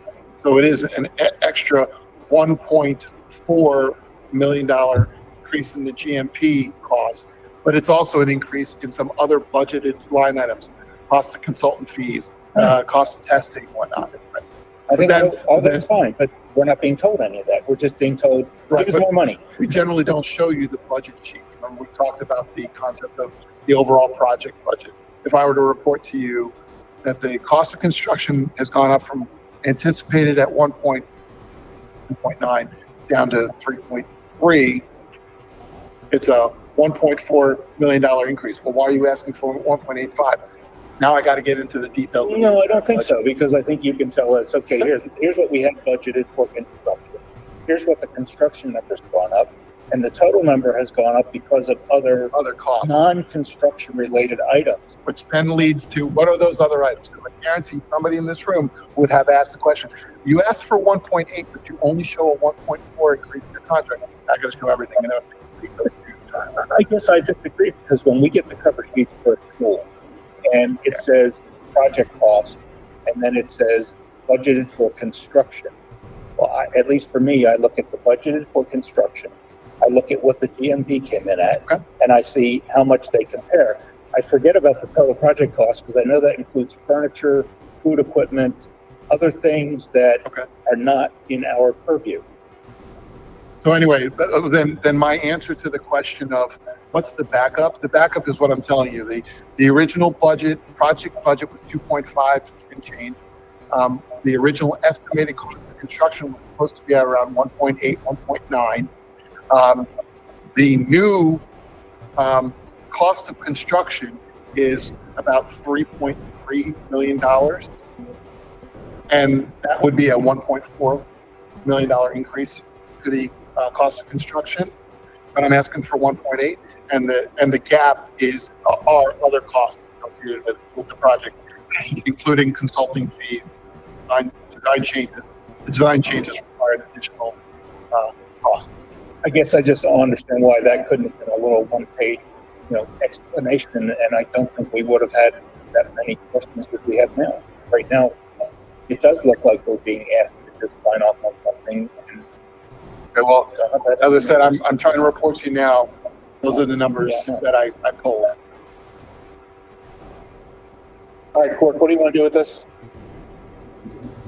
Motion that CORC has no objection to the board considering, noting that CORC has not reviewed any underlying data. Second. Any further discussion? I will note that the explanation is that this project is that the increase is not just because of increased prices, but it looks like it's almost a complete change in scope. It's moving from renovating 2 offices to an entire wing and adding new backup power generators. So, I'm hearing the explanation, but the detail gets us back into this morass of the black hole of doing it because of security. Any other discussion? Call us, Dorothy, please. Bill Hukiel, Yes. David Porter, Yes. Frank Simon, Yes. John Cheshire, No. Ken Lassiter, Yes. Lee Doctor, Yes. Michael Gelfand, No. Michael Guida, Yes. Sam Shannon, Yes. Tom Berger, Yes. Patrick McCoy, Yes. Virginia Ferris. Yes.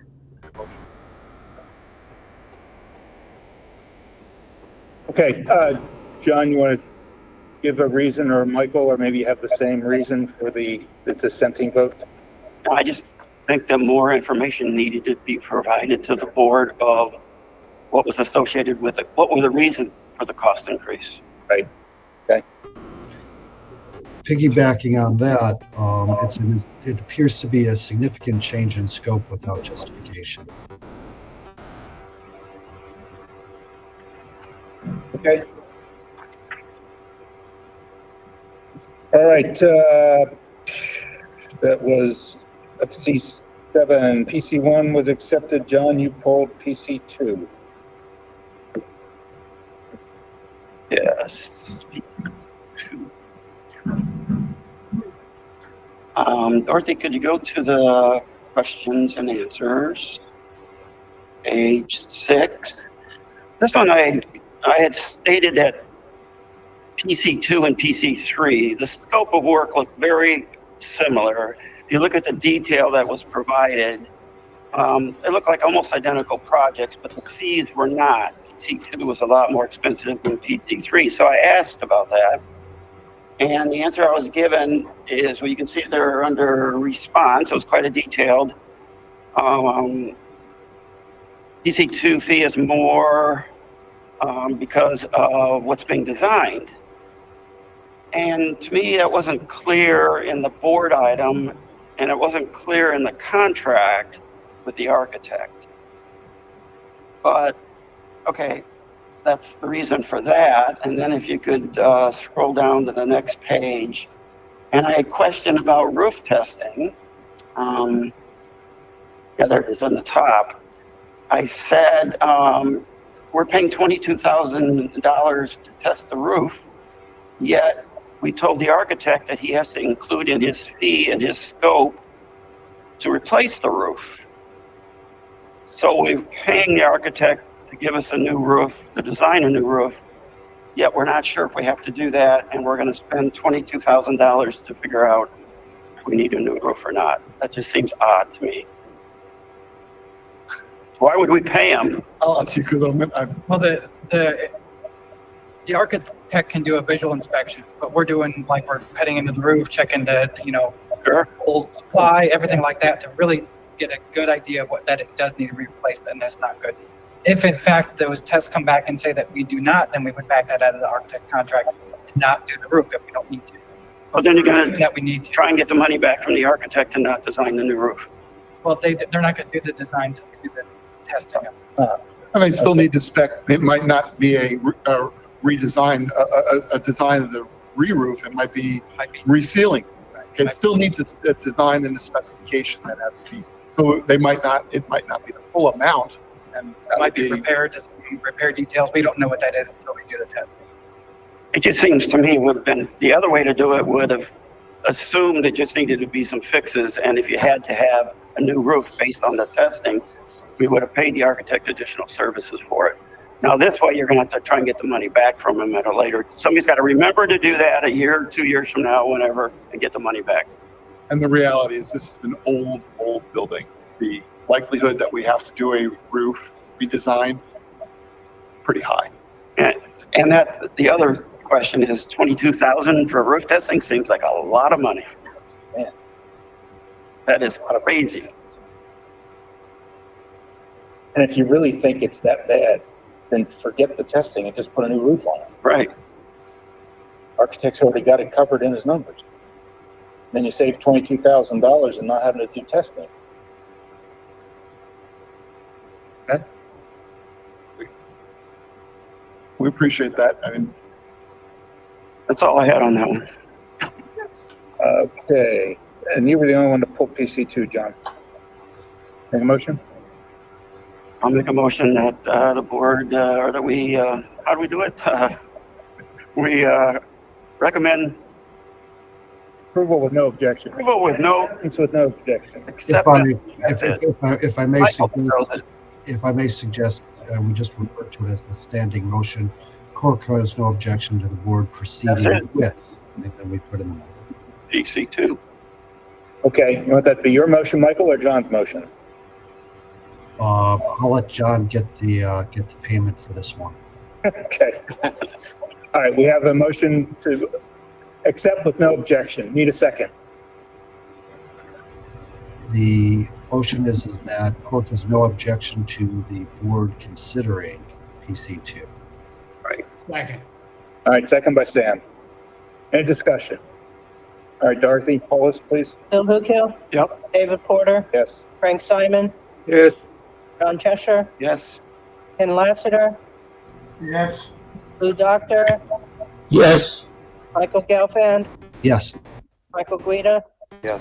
Sam Shannon, Yes. Tom Berger, Yes. Roderick McCoy, Yes. Virginia Ferris. Yes. Okay, PC 3, 4, and 5. 4 and 5 were okay because I wanted all three pulled, but for a discussion of PC 3. All three of these were done under separate selection committees without one committee knowing what the others might have done, because it's all to the same architect. And it's not a gigantically huge architectural firm. And all architects out there are busy these days. So my concern is this architect actually being able to produce. I know we can't take them back, but it's kind of the perfect storm where one firm got all three jobs. Totals about 11.7 million, but divided into three separate projects. That's going to be three separate project managers, project architects, consultant teams, managing all that stuff, and I just see a mess happening. Nothing we can do about it. What I would like to request of staff, because this is going to become a staffing problem of the SPAs having to stay on top of this firm to make sure that they produce what they're claiming they can do. I'd like an every other month report back as part of CORC showing us how this firm is doing on these projects, whether they're falling behind, whether they've missed stuff, whether they're doing absolutely perfect job and should have never been questioned as to whether they can handle it. I don't know going forward what, if anything, we can do to kind of prevent. We have a lot of architects that work for us, and for three, within about a month's time span of selection committees to all go to the same firm on three separate committees, I think we could do a better job somehow spreading it out, but I don't know how that might happen. So at this point, I have no objection over these except what I'm commenting about, and I would really like at least every other month through there to be a concerted effort to bring something back to CORC to say, Just for these three? just for these firms. To Yeah, any- no, just for these three, because it's the same firm operating under the same type of schedules. Do we have that circumstance with any other consultants where they're working on 2, 3, 4 projects at a I time? don't think so. Of this firm size. Okay, so it's the firm It's a firm size. size. If this was a Stovich, if this was Harvard Jolly, they have a couple at a time, but they got hundreds of people in their firm. It's not a 100-person office.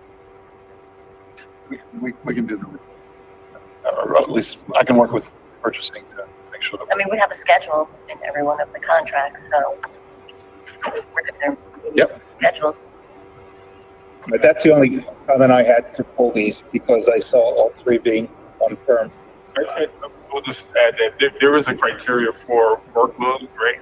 And I don't recall how that's assigned. Is it after they sign the contract, or right? Is it? No, we have No, one no, now. that's part of the evaluation. Part of the process. evaluation. I know, but Good now. the question is though, is the workload counted towards them prior to them actually signing the contract? Because it wouldn't be fair to actually do that, right? So if the awards were each in different months, the contract's already signed, it would be that workload would be attributed to them, and therefore they would get less points Right. going in. So the less likelihood that they would be assigned the next contract, they'll get less points. These selection committees were on the 11th of January, the 18th of January, and the 26th of January. Yeah, so it's within 3 weeks. Yeah. Confirmed. Yeah, it's an odd situation. And we've tried. Stagger it out Yes. a little bit, but then you're holding up. You're holding up projects. Exactly, and we're trying to work with money, capital budget money, when it becomes available, make sure we're spending, because again, if I delay a project by 8 months because we want to divvy up the work, that 8 months is going to cost me 2% more on the project by delaying it. So I have the quandary of, do I put in 12 projects all at once, or do I do 4 in a 3-month period, next 3 months, 4 projects? That's the quandary we've always been, and even when Mark Moon, that's the thing we bandy around for a number of years. How to get this work. I'm not saying there's a fix. I'm just saying now that the 3 SPAs are going to be tasked with having to manage one firm and getting all 3 of their jobs done at the same time. I think the holidays maybe has something to do with it too, because everything probably got pushed back from December. Maybe that's why it got stacked with January, maybe. Right. Yeah. That's exactly. I'm not saying there's a solution. I'm just saying that now has to be monitored, because if not, it can come back to bite us. And adding that to Mr. Sanchez's point, adding that to the evaluation process was, an attempt to help, not have this happen. I know. But timing, it's Christmas break, nothing happens over, that window. It does get stacked up, so. All right, somebody want to make a motion to move forward with PC3? So move. Need a second? Second by John. Dorothy Paulus, please. Bill Hookhill? Yes. David Porter? Yes. Frank Simon? Yes. John Chester? Yes. Ken Lassiter? Yes. Lou Doctor? Yes. Michael Gelfand? Yes. Michael Guida? Yes. Sam Shannon? Yes. Tom Berger? Yes. Patrick McCoy? Yes. Virginia Ferris? Yes. Okay, PC6, John, you pulled it. Dorothy, if you could bring that up. Oh, yeah. I go back, scroll down. I had questioned, right there. I had questioned the RFP estimate for construction, $6,697,000, and the project budget, $5,400,000. Is that the way you want to present that, or you don't want to explain that, or? It seems weird to me that you're saying the construction budget, we're already busted the budget. Do we have a response?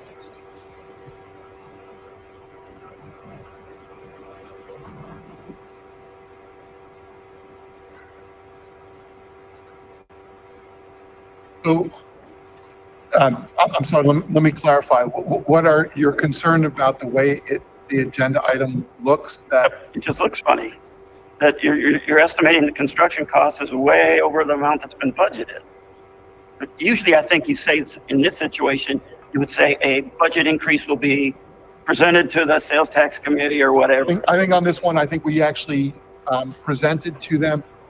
How do I explain? When we do our RFPs and we put together our cursory budget, it might be based on a percentage. It might be an 85-15 cost of construction.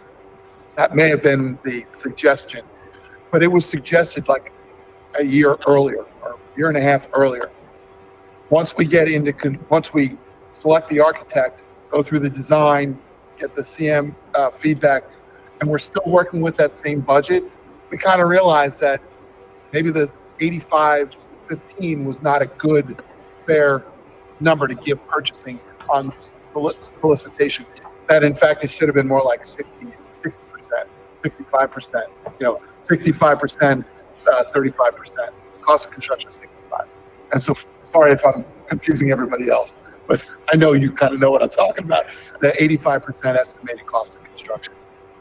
Once we get into the wheels of it, it hasn't changed the overall project budget value, but the percentage of cost of construction might have been tweaked and made more accurate. Okay, but I don't understand that. You've made the construction cost more accurate, but you don't have the budget for it. So aren't you going to have to increase the budget eventually? Because it says the project budget, which is everything. Yeah. 25.4. but the now RFP estimated cost of construction is 6.7 essentially. So you're already saying that the estimated cost for Isn't that the construction construction budget, 5.4? it says estimated, no, it says project budget. Current project I'm budget. looking at Dorothy because I know that It's right. no, I understand what it says. What I'm asking her is I think it's supposed to say the construction budget is 5.4. Now, this is the project that kind of changed. The original money that was allocated for this project 20 was for the portables, yeah. And then we changed it to do a full remodel of building 2. So our budget is light. We're gonna probably end up going back for additional funding. Well, I think the simple thing is it just add a sentence in there saying, we understand that this project, for whatever reason, is now over the budgeted amount, and ISOC will be consulted for providing additional funds, or wherever the additional Yeah, funds it's actually the board. We're going to end up having to do it. When we bring the GMP forward on this one, it's going to have to go to the board, and at the same time, we're going to actually do the budget adjustment. So it'll be supported by the GMP. I'm sorry, Dorothy's right. This was 2 years ago, and when we had anticipated we were going to do modulars for this campus. And we've had a subsequent change in anticipated scope and are now choosing to renovate an existing building that was originally planned for demo. So it's going to qualify additional cost. Okay. What do you want to do with this, John? Well, that's okay. I mean, the explanation is reasonable, but if I was a board member, I'd want to know that. So I think it should be in the board item. Or our motion can be that, you know, we have no objection. However, the board should understand that there will be a forthcoming change order or budget increase needed to handle the current project. Can we do that? Well, but that would come when the GM, that's why this is all pre-construction. You're hiring the contractor to help us get there. Like, I get where you're at. You want me to put that information down now, and you may be right. It may end up panning out to be exactly that. We're just starting the design process now. Will I really need it? You know, yeah, I think Dorothy's right. We probably will need it. No, will we need a budget adjustment? Yes, I could probably say, and a budget adjustment will be coming, but the board already knows particularly about this project because the change of scope in this project that warranted this will warrant an additional. They are intimately involved and familiar with this, the scope on this one. Yeah, our report, I think, because we now know this information and it's not there. But it isn't germane to the action of, we know that the current project budget is 5.4. We know this, the contractor knows the cost of construction is 6.7 million. I understand. I'm just saying, I think, again, we are a reporting agency to alert the board of things. The board can know about it or not know about it. I just think we tell the board as part of our motion. We could tell them about what things we suspect might happen. I'm not saying what the number's going to be. Just to alert them that it will be coming in at higher cost. You guys, okay. I think that you could approve the item and Lou could have it as just a comment. Yeah, that's what I'm saying. It's a comment. Well, it's a comment in a report or as part of a motion. Either one. Let me make a motion what to do with this. All right. I'll do. Go ahead. I don't make motions. Oh, I thought you were going to make a motion. No, chair doesn't make motions. You can make a motion if you pass the chair or the gavel to someone else. Yeah. Anybody else want that? I don't feel that important. Think about what. Somebody make a motion, either approve it or approve it with comments. One or the other. I'll make a motion to forward this item to the board with the comment that the budget will be increased at a later date once it's confirmed. That sounds very reasonable. Do I have a second on that? Second. Second by Virginia. Any discussion? Didn't we have this discussion before and we had asked that something be put in there about the construction budget would probably increase? Some of them I thought we had this kind of discussion before. we do. In fact, a couple of them that we've already okayed today said that ISOC has been already informed that, you know, additional funds from ISOC would be needed. This one doesn't have that type of language. And the in it. reason those are because those are coming to end of design. We're at the dollar value, or we know how much we're going to ISOC and tell them a month or two in advance, I need money. Right. This is a year before we're going to need, and we may or we may not. So that's why all I'm suggesting is that speculate. Just learn, In you know, past meetings, we have had this discussion. Yeah. And I thought there was an agreement that just one sentence about it may impact the construction budget or something to alert the board. Yeah, not in this circumstance. What Mr. Porter's suggesting is when we're a lot further closer to construction, or we actually have an actual price, or we're very close to a price, that's where we say to them, yes, we think we're going to need a budget increase. In this point, it doesn't matter. all right, we had a first, we had a second. Could Artie go ahead and poll us, please? Bill Hukill, Yes. David Porter, Yes. Frank Simon. Frank. Skip. John Cheshire, Yes. Ken Lassiter, Yes. Lou Doctor, Yes. Michael Gelfand, Yes. Michael Guida, Yes. Sam Shannon, Yes. Tom Berger, Yes. Patrick McCoy, Yes. Virginia Ferris. Yes, Frank, are you on? Frank Simon? Yes. Thank you. Okay, PC 7 was withdrawn. PC 8, Michael Gelfand and I pulled it. Michael, go ahead. Well, go ahead, Boomer. I'm looking at my notes. Okay, my question was, the increase being requested looks like it's almost double the original construction budget. And that really looks like it would then be way more than just normal inflation. Is there a reason for that? An increase of 11 million, almost $12 million will be needed to complete the project. And the original construction budget estimate was 15 million. So we're adding 12 million to a $15 million budgeted project. That's not just inflation. I guess I'm asking for why the big bump?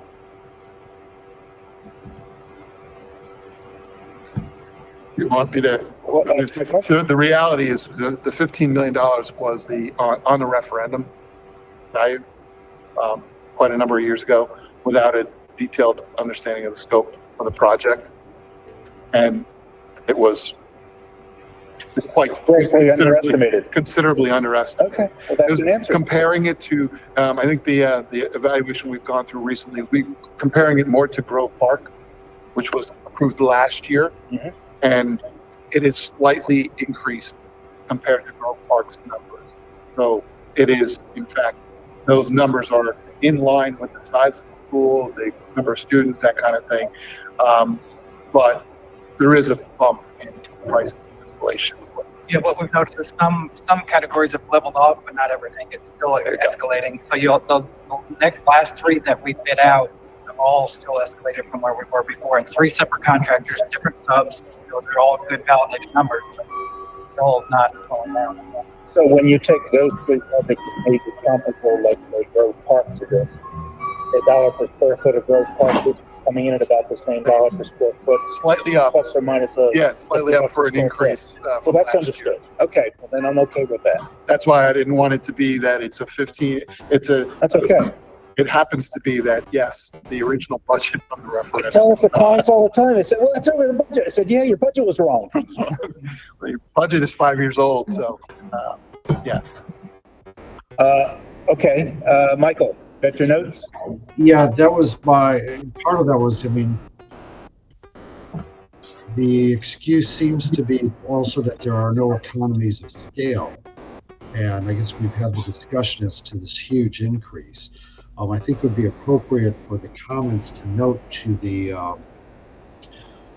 board that if they are not cognizant of it, that the state regulations or the state's, requirements are not realistic if we want to have smaller schools. That's what's pushing us to larger schools.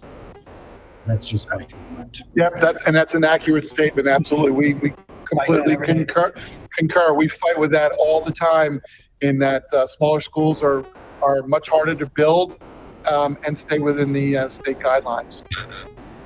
So, Lou, I mean, if you're able to pop that in as part of your comments, I appreciate that. Okay. Need a motion? Move to go forward. Second?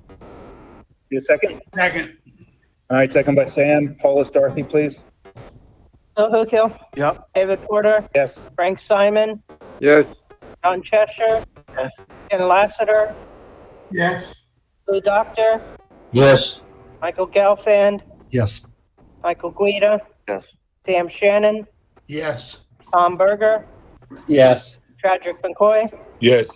Virginia Ferris. Yes. Okay, we are down to, you wanted to skip in progress for us? Yeah, and you all, everybody who attends these things know every month we do the progress report. It is posted online there. Anybody can go on and take a look at it. You can see the progress of work that's going on the new construction projects. I'm not going to do that presentation right now. We're going to move right on past that. Let's do follow-up.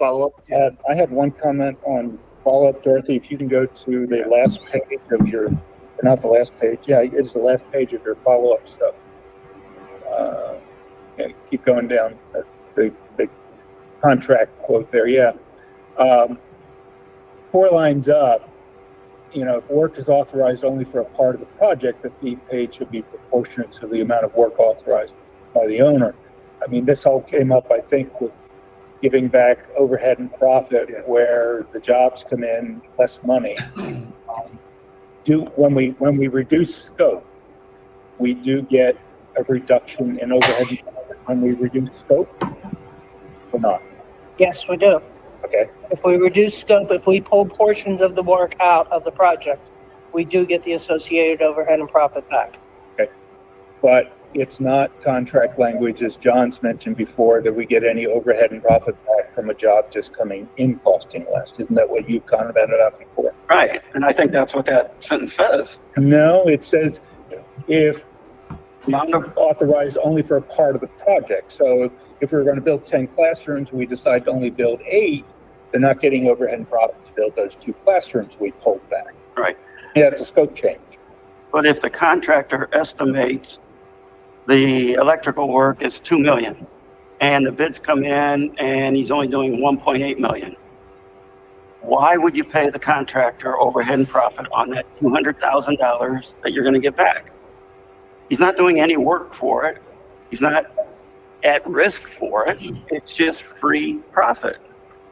And to get to that bid part, he would have been paid the pre-con fee. So the pre-con fee already has that covered in terms of that expense. Right. But I guess we don't have anything in our contract language that says what you're talking about. So we pay overhead and profit then on the GMP, not what the job ends up finally costing. But let's move on to the other thing. I think this needs to be another workshop item that we look at a future meeting. Yeah, that's the thing. If you want to give us direction as to what can we investigate for you to try to open it up and have more clarity on this? Because if we need to change the language, I'm sure Holly, we can go back and propose changes to our contract language. Yeah, do we want to now? The question is that's where I want to get. That's where you guys come back with the discussion and we throw an idea out and explain to us why it's not a good idea. That's why I want to know what am I researching? What are we trying to? I think the concept would be at another meeting to discuss overhead and profit charges where the project comes in costing less than the GMP. So you'd have a reconciliation process at the end to square all that up. Okay, there we go. Correct, John? Yes. Okay. So let's just bring that back. Okay, Office of Diversity. So we are down to the discussion and I'll let somebody take it I was from going to here. say, Patrick and Mr. Sanchez, the two of you guys Who's gonna run this? Who's gonna run the presentation? You're gonna run it from, She's got. are you gonna run from there? Okay. Yeah, everybody can see the slide presentation that's on the screen. Okay, so let me just kind of lay the foundation a little bit. So I know there's been a number of questions from court members about wanting to get an update from Office of Diversity. I think the last one was maybe done 2 years ago or so, something, or maybe further than that. I'm not quite sure. It's before I got back. We asked Office of Diversity to put this together. There's some questions about diversity programs and SBE programs. As you know, we still do MWBE certification, but we're currently just operating an SBE program, and we're only awarding points based upon our SBE certification.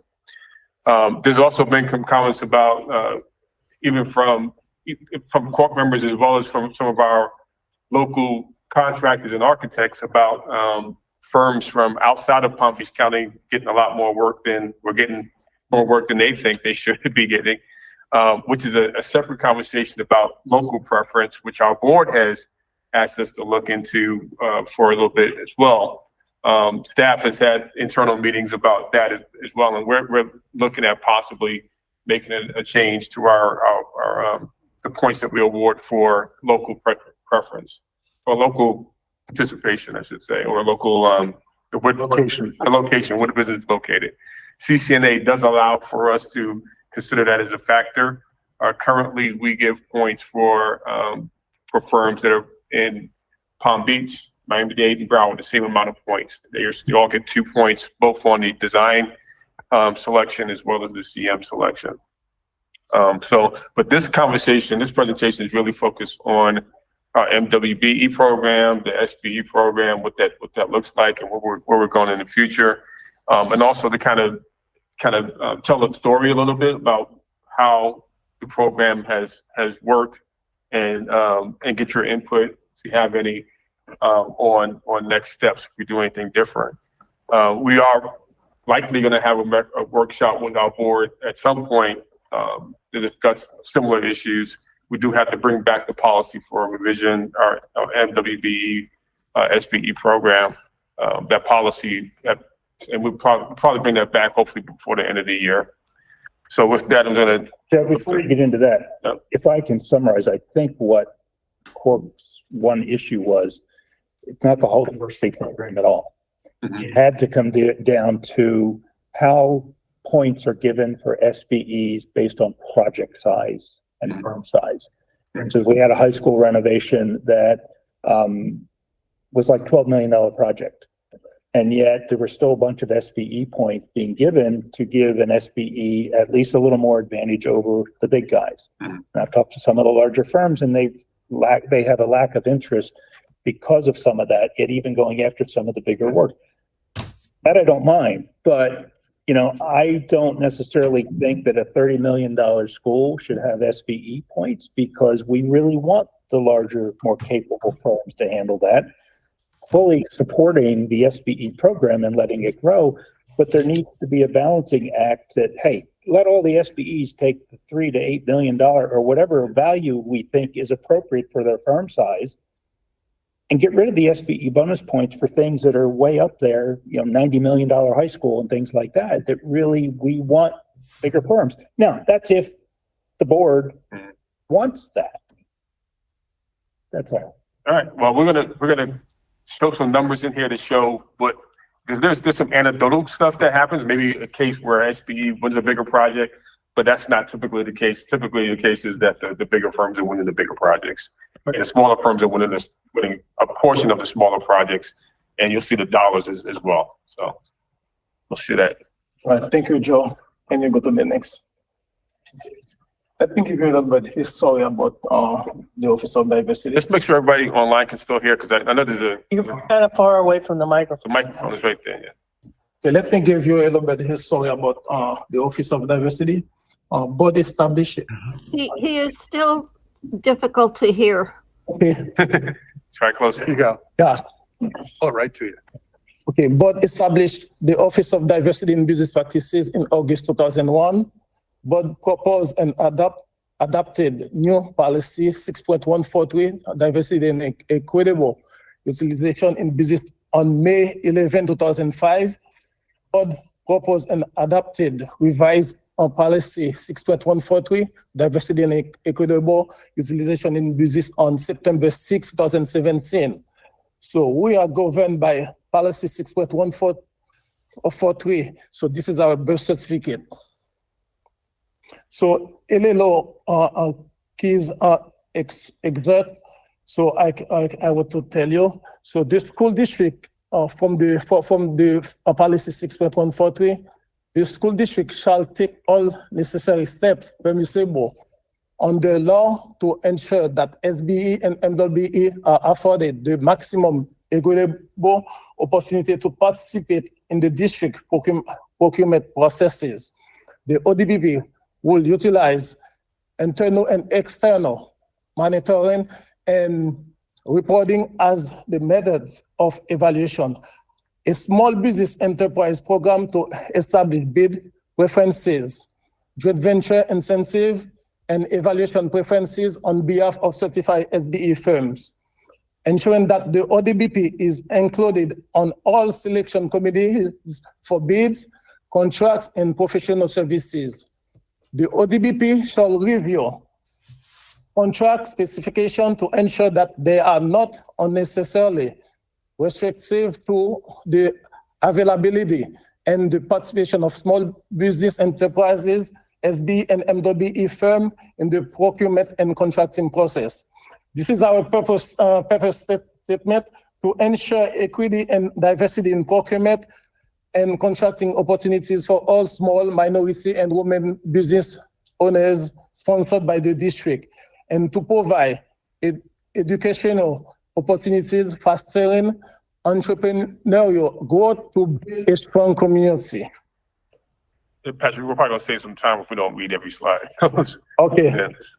So a little bit, like Joe said, I want to share some numbers with you for design services, contract awarded for design services for the last 5 years, about 64 million go to design services. So 41% go to non-SBE firms, 32% go to SBE certified firm, and 27% go to SBE graduate firm. Next. So I want to give you a detail, like from 0 to 750K, how many SBE graduates, SBE and non-SBE firms who got work from the last 5 years, and then over 750K as well. For our SBE, 50 contract went to our SBE from the last 5 years. 17 went from our graduate SBE. So Woodland is a design company, and Song and Associate is a design company, and then they fall under graduate SBE because they graduate from the program, and so we still need to count them toward the goal. So non-SBE from 0 to 750K, so 10 contract went to non-SBE firm. They still bid on some smaller project as well. So Michael Goff has a question. Yeah, Michael. What's the difference between graduated and market share? So when they go the income, because we have income guideline, when they went over the income guideline, like for example, for the income guideline for being SBE on the professional services is up to 6 million. When they go over that income guideline, they graduate from the program. Thank you. Just to save time, I endorse Mr. Sanchez's comment about reading because I have a mediation at 11:30 that I have to get off of. So, thank you. Yeah. Joe, the history of all this is nice. I'm just wondering if there's a way to go through the essence of how this kind of affects the selection process. Because if not, we'll have to extend the meeting, and Michael's to leave, and Okay, well, let me just tell the story. Yeah, okay. So can we go through this? So what I really wanted to show in this is that, and some of you guys won't be to see me on the screen over there, but even though we got a lot of contracts that have been awarded to SBEs and graduated SBEs, the dollars are smaller because they had smaller contracts. The non-SBEs, even though they got fewer projects, they got a lot more dollars in their contracts. So they got SBEs and graduated SBEs end up with what 77% of the contract awards, but the non-SBEs end up with 41% of the dollars. They end up with bigger dollars. Most of our projects are smaller, so it makes sense that we're going to get smaller projects, but the bigger firms are going to get the bigger projects. And as Patrick said, still non-SBEs are even winning the smaller projects as well. Keep going. Do we have how many SBE bidders do we have for the big projects? From a design and construction, we're looking at design for design. So we don't have to be in about 5 to 6. Ziskovich, Avajoli, Song and Associates. You said SBE or non-SBE? No, non-SBE, non-SBE. Yeah, I asked SBE. He wants to know SBE. Yeah, how many SBE designers do we have? We have lots of them. Yeah, we have the top of them. I can say about 10 of them. For that are able to handle the big projects? Oh, they're able to handle big projects. No, they never bid on big project. So what can we do to address that? How can we educate SBEs and give them the opportunities to prove that they're capable and get to the level where everyone's comfortable to have them be the chosen firm? Yeah, we had one SBE who did a big, with Dwyer, was that? Yeah. Roebling Architecture. Right, that was 12 million. Yep. So Roebling, we had one SBE do a larger project, and I think what you're asking, Michael, is the opposite of what Dave was asking. Right? Dave was asking, can we get more SBEs, or can we almost set aside the bigger projects for the non-SBEs? And I don't know if we want to do that. I think we want to eventually get our smaller SBEs to grow to bigger projects when they're ready, willing, and able to do so. And I wasn't saying set aside. I'm just saying my suggestion was, do we give out any SBE points for a $30 million school? Because to me, that gives less of an advantage to the bigger ones that we may want for those jobs than an SBE where maybe their largest job before that was 10 million. Okay. I don't think we ever. They never bid on 30 million school. But if they do, and I think that's where the question is, are we getting points? Are the other criteria in our selection making it so that small businesses aren't going to get qualify for enough points anyway? Or is the scoring criteria, all the other scoring criteria, which I know I'm sorry, I'm hedging, right? Why don't we go to the scoring criteria? Yeah, because why don't we go to that slide? So, well, let me and my apologies because I got to scoot, but like in many professional situations, those that get retained are those that have proved that they can handle and they have the reputation for doing it. Whatever your background is, trying to break into that is very, very difficult unless you've already done it before, but that becomes a circular effort. Since you haven't done it before, I'm not going to talk to you. It's like, hiring an attorney or a mediator. Unless you've done it before for someone you've trusted, you're not going to be within the inner circle to do it. What is the district doing to educate and help SBs partner with others to get that experience level up so that everyone's comfortable with the SB companies to not just bid, but to be selected? Yeah, I would say that, one, we don't have a lot of $30 million projects coming up. Right? We have a couple of them, but very, very, very few. And the firms, we use a category. We categorize a group as SBE graduated in here, and nobody's asked the question what that is. But those are firms that were SBEs at one point and have earned enough revenue to graduate out of the program, and some of them are now doing bigger projects. Patrick mentioned Song Sing Associates, associate Roblin. Roebling. For CM, so I can, this is an example, perfect example, state contracting. They used to be, SBE. Now they graduate from the program. Lego is another one, I think. Lego is another one. Yeah, so these firms are graduating out of the program, and they are doing somewhat larger projects. So it is happening. So I think we're making it happen by giving them work, the opportunities to do on these smaller projects, and then by doing well on those smaller projects, you guys who sit on selection committees, I don't sit on selection committees, but are recognizing their performance and giving them a chance to do somewhat larger projects. And our term contracts also, because as you kind of referring to, it's kind of a feeder system that we have a lot of smaller projects that are ones that are the 2 millions and the 3s and the 5s and the 6s. Well, those are the ones that those companies cut their teeth on, and we're bringing those firms along to where they are getting more business from us, but they're also getting more experience. So they're getting better at it. So they might be qualified to go for that 10 million job, or maybe the next one goes to the 12 million. And we even have some of our smaller companies that are wanting to go into that middle range. Like I see Randolph here as one of our contractors.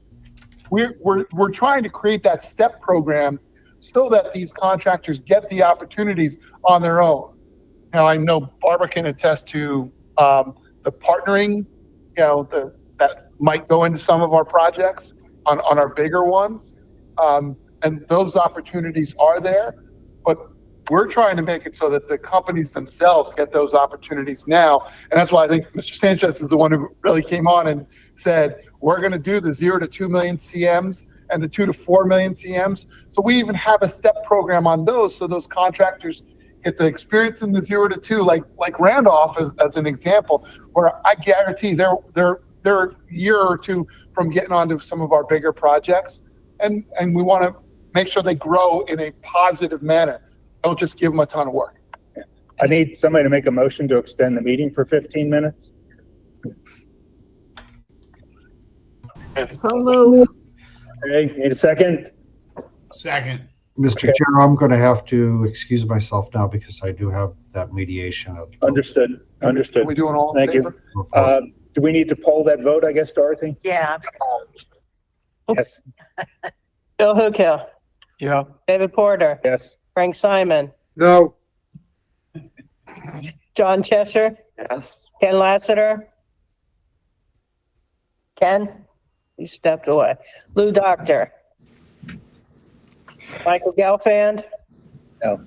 Michael Guida. Yes. Oh, Michael Gelfand's left. Sorry. Sam Shannon, Yes. Tom Berger, Do I have to explain my answer if I say no? Broderick McCoy, Yes. Virginia Ferris. Yes. All right, we have majority. Continue, sorry.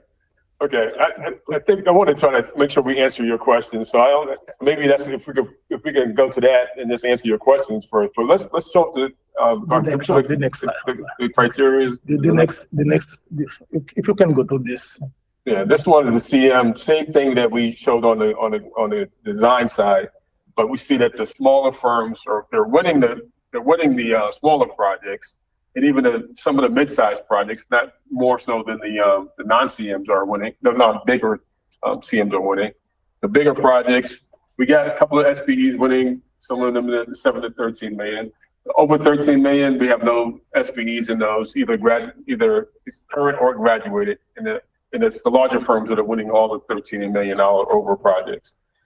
Same thing with the dollar wise, by number wise, yeah, they're winning 64% of the projects. But on the dollar side, the non-SBEs are getting 73% of the dollars. So see the big difference there. Next slide shows the design evaluation process, the points. So they proposals do get 15 points for SPE participation down there. This one about 12% of the 125. So it's 12% of the points. So that becomes the next question. Who and how determines the point levels based on project size? Well, it doesn't change project to project, does it? Again, $50 million project, you're still going to give away SPE points. Yeah, because we want SPEs to grow into being. I understand we want them to grow into that, but do we, okay. I just have a different feeling if. Just showed you that they got 0 projects over $13 million. So okay.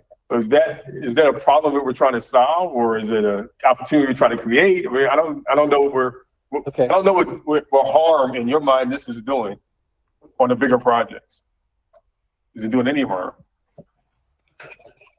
Whereas I talk to the larger firms and they just sometimes don't get interested because they already feel they're at a slight disadvantage for projects. It really should be bigger firms and not smaller firms. That's all. I think that's messaging for us then is what that slide showed. 13 projects all went to big ones. Nobody in the small ones. So if it's a messaging issue of, you know, they're taking a narrative that doesn't exist. They're suggesting a narrative. We need to thwart that and not thwart it, but you know what I mean? And I hope that try to clarify continues and that we don't get the one-off, that points make a difference, that an SBE that is in over their head, because then staff in the district is stuck with that problem. I hope SB does want a big project and they're not over their head. Right? So I hope so too. They do a very good job at it. So okay, it's fine. And that was the design side. This is the CM side. Same thing. It's negative. Yeah, this one is about 9%. So it's even less. It's 9%.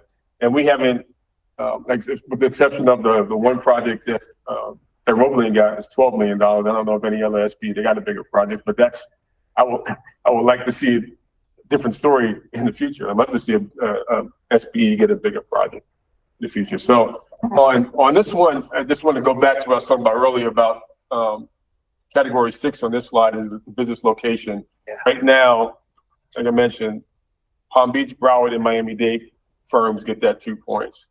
We're considering making that exclusive for Palm Beach County firms because we have seen Broward and Miami-Dade based firms win a lot of projects here lately. This one addresses the tiebreaker. I'm going to take over the whole presentation, but I've heard criticisms about SBE being a tiebreaker as well. That is not the first tiebreaker; it's the second tiebreaker in there. And location is the third tiebreaker. So again, we have some flexibility. If this doesn't need to be number 2 or it needs to be number 3, we can do that, or we can move it anywhere we want. This tiebreaker that where we put SBE as a tiebreaker is up to us. We have some flexibility in that. So I'll be interested in hearing the recommendations. This slide just shows that on various projects, on the goals in the next to last column and what these CM firms have been able to achieve and architects have been able to achieve. We've never. Well, I don't think we haven't had any situations. 99%, they exceed the goal. Exceed the goals. So the goals, I don't think our goals are too high. You see some really big numbers on there. So when we compare with some other entities, some of them 30% goal, 40% goal. So us, mostly our goal is like 20%. Even though they can do 40%, but so we put when we evaluate the scope of work, so we stay at 20%. Patrick was asking, we were kind of talking about this, about the question really raised is, do the staff, does the SPAs who work with these contractors and the architects, do we find that the SPEs are not performing to a standard? And the answer is no more or less than the non-SPEs. Because for every architect who does a bad job on a project or is not doing the best job on a project, that's an SPE. I can name a non-SPE who's got the same circumstance. You want to find me a contractor you think that might not be, that's an SPE that might not be performing quite as well? I got three CMs, non-SPEs that are not performing as well. So I want to say that what staff can contest is that we have not seen a drop off in performance. And quite honestly, that's really where we're going with this, right? We want to make sure we're getting our dollar to spend the right way. I don't think any of our SPEs are underperforming any more than anybody else. And I don't think there are many that are underperforming much at all.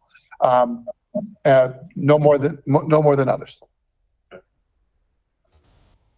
think it's one of the last slides, right? We're hiring a consultant right now who's working with, he's working with us now to, like I said, to do a couple of different things. One is looking at a disparity study, whether or not we need to do another one. That's because it's been years since we've done one. To update our policy and our program, to look at our policy. We're looking at possibly doing a tiered program is one of a tiered SPE program. And we got a number of updates we need to do for our SPE program. That the CSBA program is like what we see that, some people, when the package is that big, they cannot even, they don't have the capacity to build on it. So we try to see if we can do it here SBE, like a micro SBE, emerging SBE, and SBE. So we have some income guideline from 0 to 1 million, maybe micro SBE, 2 to 6 million, maybe emerging SBE, and then SBE from 6 to 6 million to 13 million. So there might be, and I don't want to speak for you, but there might be opportunities to have variations on that SBE participation. You might only have a 5% micro requirement, whereas we might make you you can either do a 5% micro or a 15%. That's correct. So there might be ways to try to incentivize getting smaller guys, or maybe even have them supported by the. Right now, there's a big variety in SPEs. We have SPEs who just started their business last month, and we have SPEs that've been in business for 20 years, 30 years. Some of them can't get a bond. Some of them can get a $5 or $6 million bond. So, we got to, and they're competing against each other right now, and we want to differentiate that so they're not trying to knock each other out for a certain project. Well, and some SBs don't want to grow because they, that's their choice. It's a business model. They have, every business is different on what their goals are. So you can't make that decision for them. And then that's the guy I want to add before, and we have done a couple of events, activities. We always receive feedbacks from vendors, people. They said, no, the district, so the district has the best SBA program. So when they compare with other our counterpart, so other entities, they said the district has the best SBA program. Yep. And I've been getting a lot of positive feedback. I know what you're suggesting, and now granted, maybe it's people blowing sunshine when they talk to us, but a lot of the firms have been saying, like, working for the Palm Beach County School District is a much better environment. Like there's a lot of things that we're doing well that they really appreciate, and that especially when comparing us to other districts, how they perform, how they set up their programs, that there are positives, that people are viewing us as a strong district to work for. And quite honestly, if this goes to that, I mean, that's certainly an important aspect. I think it's a kudos to the board for taking that charge and for staff to administer it. So, CORC, any questions? Seeing any hands raised? Assuming, thank you, Patrick. Okay. Okay. Yeah, meeting minutes. Any minutes issues, Virginia? Good minutes. Okay. Way to go, Dorothy. Good. All right. Either next meeting or meeting after, we'll have the overhead and profit discussion. So that can go down as a meeting item. The next two meetings are 3 weeks from now. The next meeting is 3 weeks from now. Okay. And then the next meeting after that is 3 weeks after that meeting. Okay, So, well, maybe try to do May then. and we're getting into summer. So we're getting into April and May, we're trying to do a bunch of it. So we'll do the best we can to try to bring it in the next 2 months. But if it turns out that we move it to summer, It's fine. I just don't, no, it's got to be in the next 3 months. Well, and I don't want to forgotten because a lot of times we'll say, let's put this on a meeting, and then that never gets translated into the next agenda. I will assure you that we will get it in the next 3 meetings. And maybe the thing to do, Dorothy, is maybe we put it on the agenda now. And even if you have to, when the agenda goes out, say to be deferred to next meeting. Okay. It will always then be there as a checklist until we've done it. That works. Because that's what I find, we tend to forget stuff. Even when Susan was here, we'd give her 3 things to put on the meeting, and then if it didn't happen the next meeting, it got completely forgotten about. So, all right, anything else by anyone? We made it in our 15-minute extension. Seeing nothing, we are adjourned. Thank you.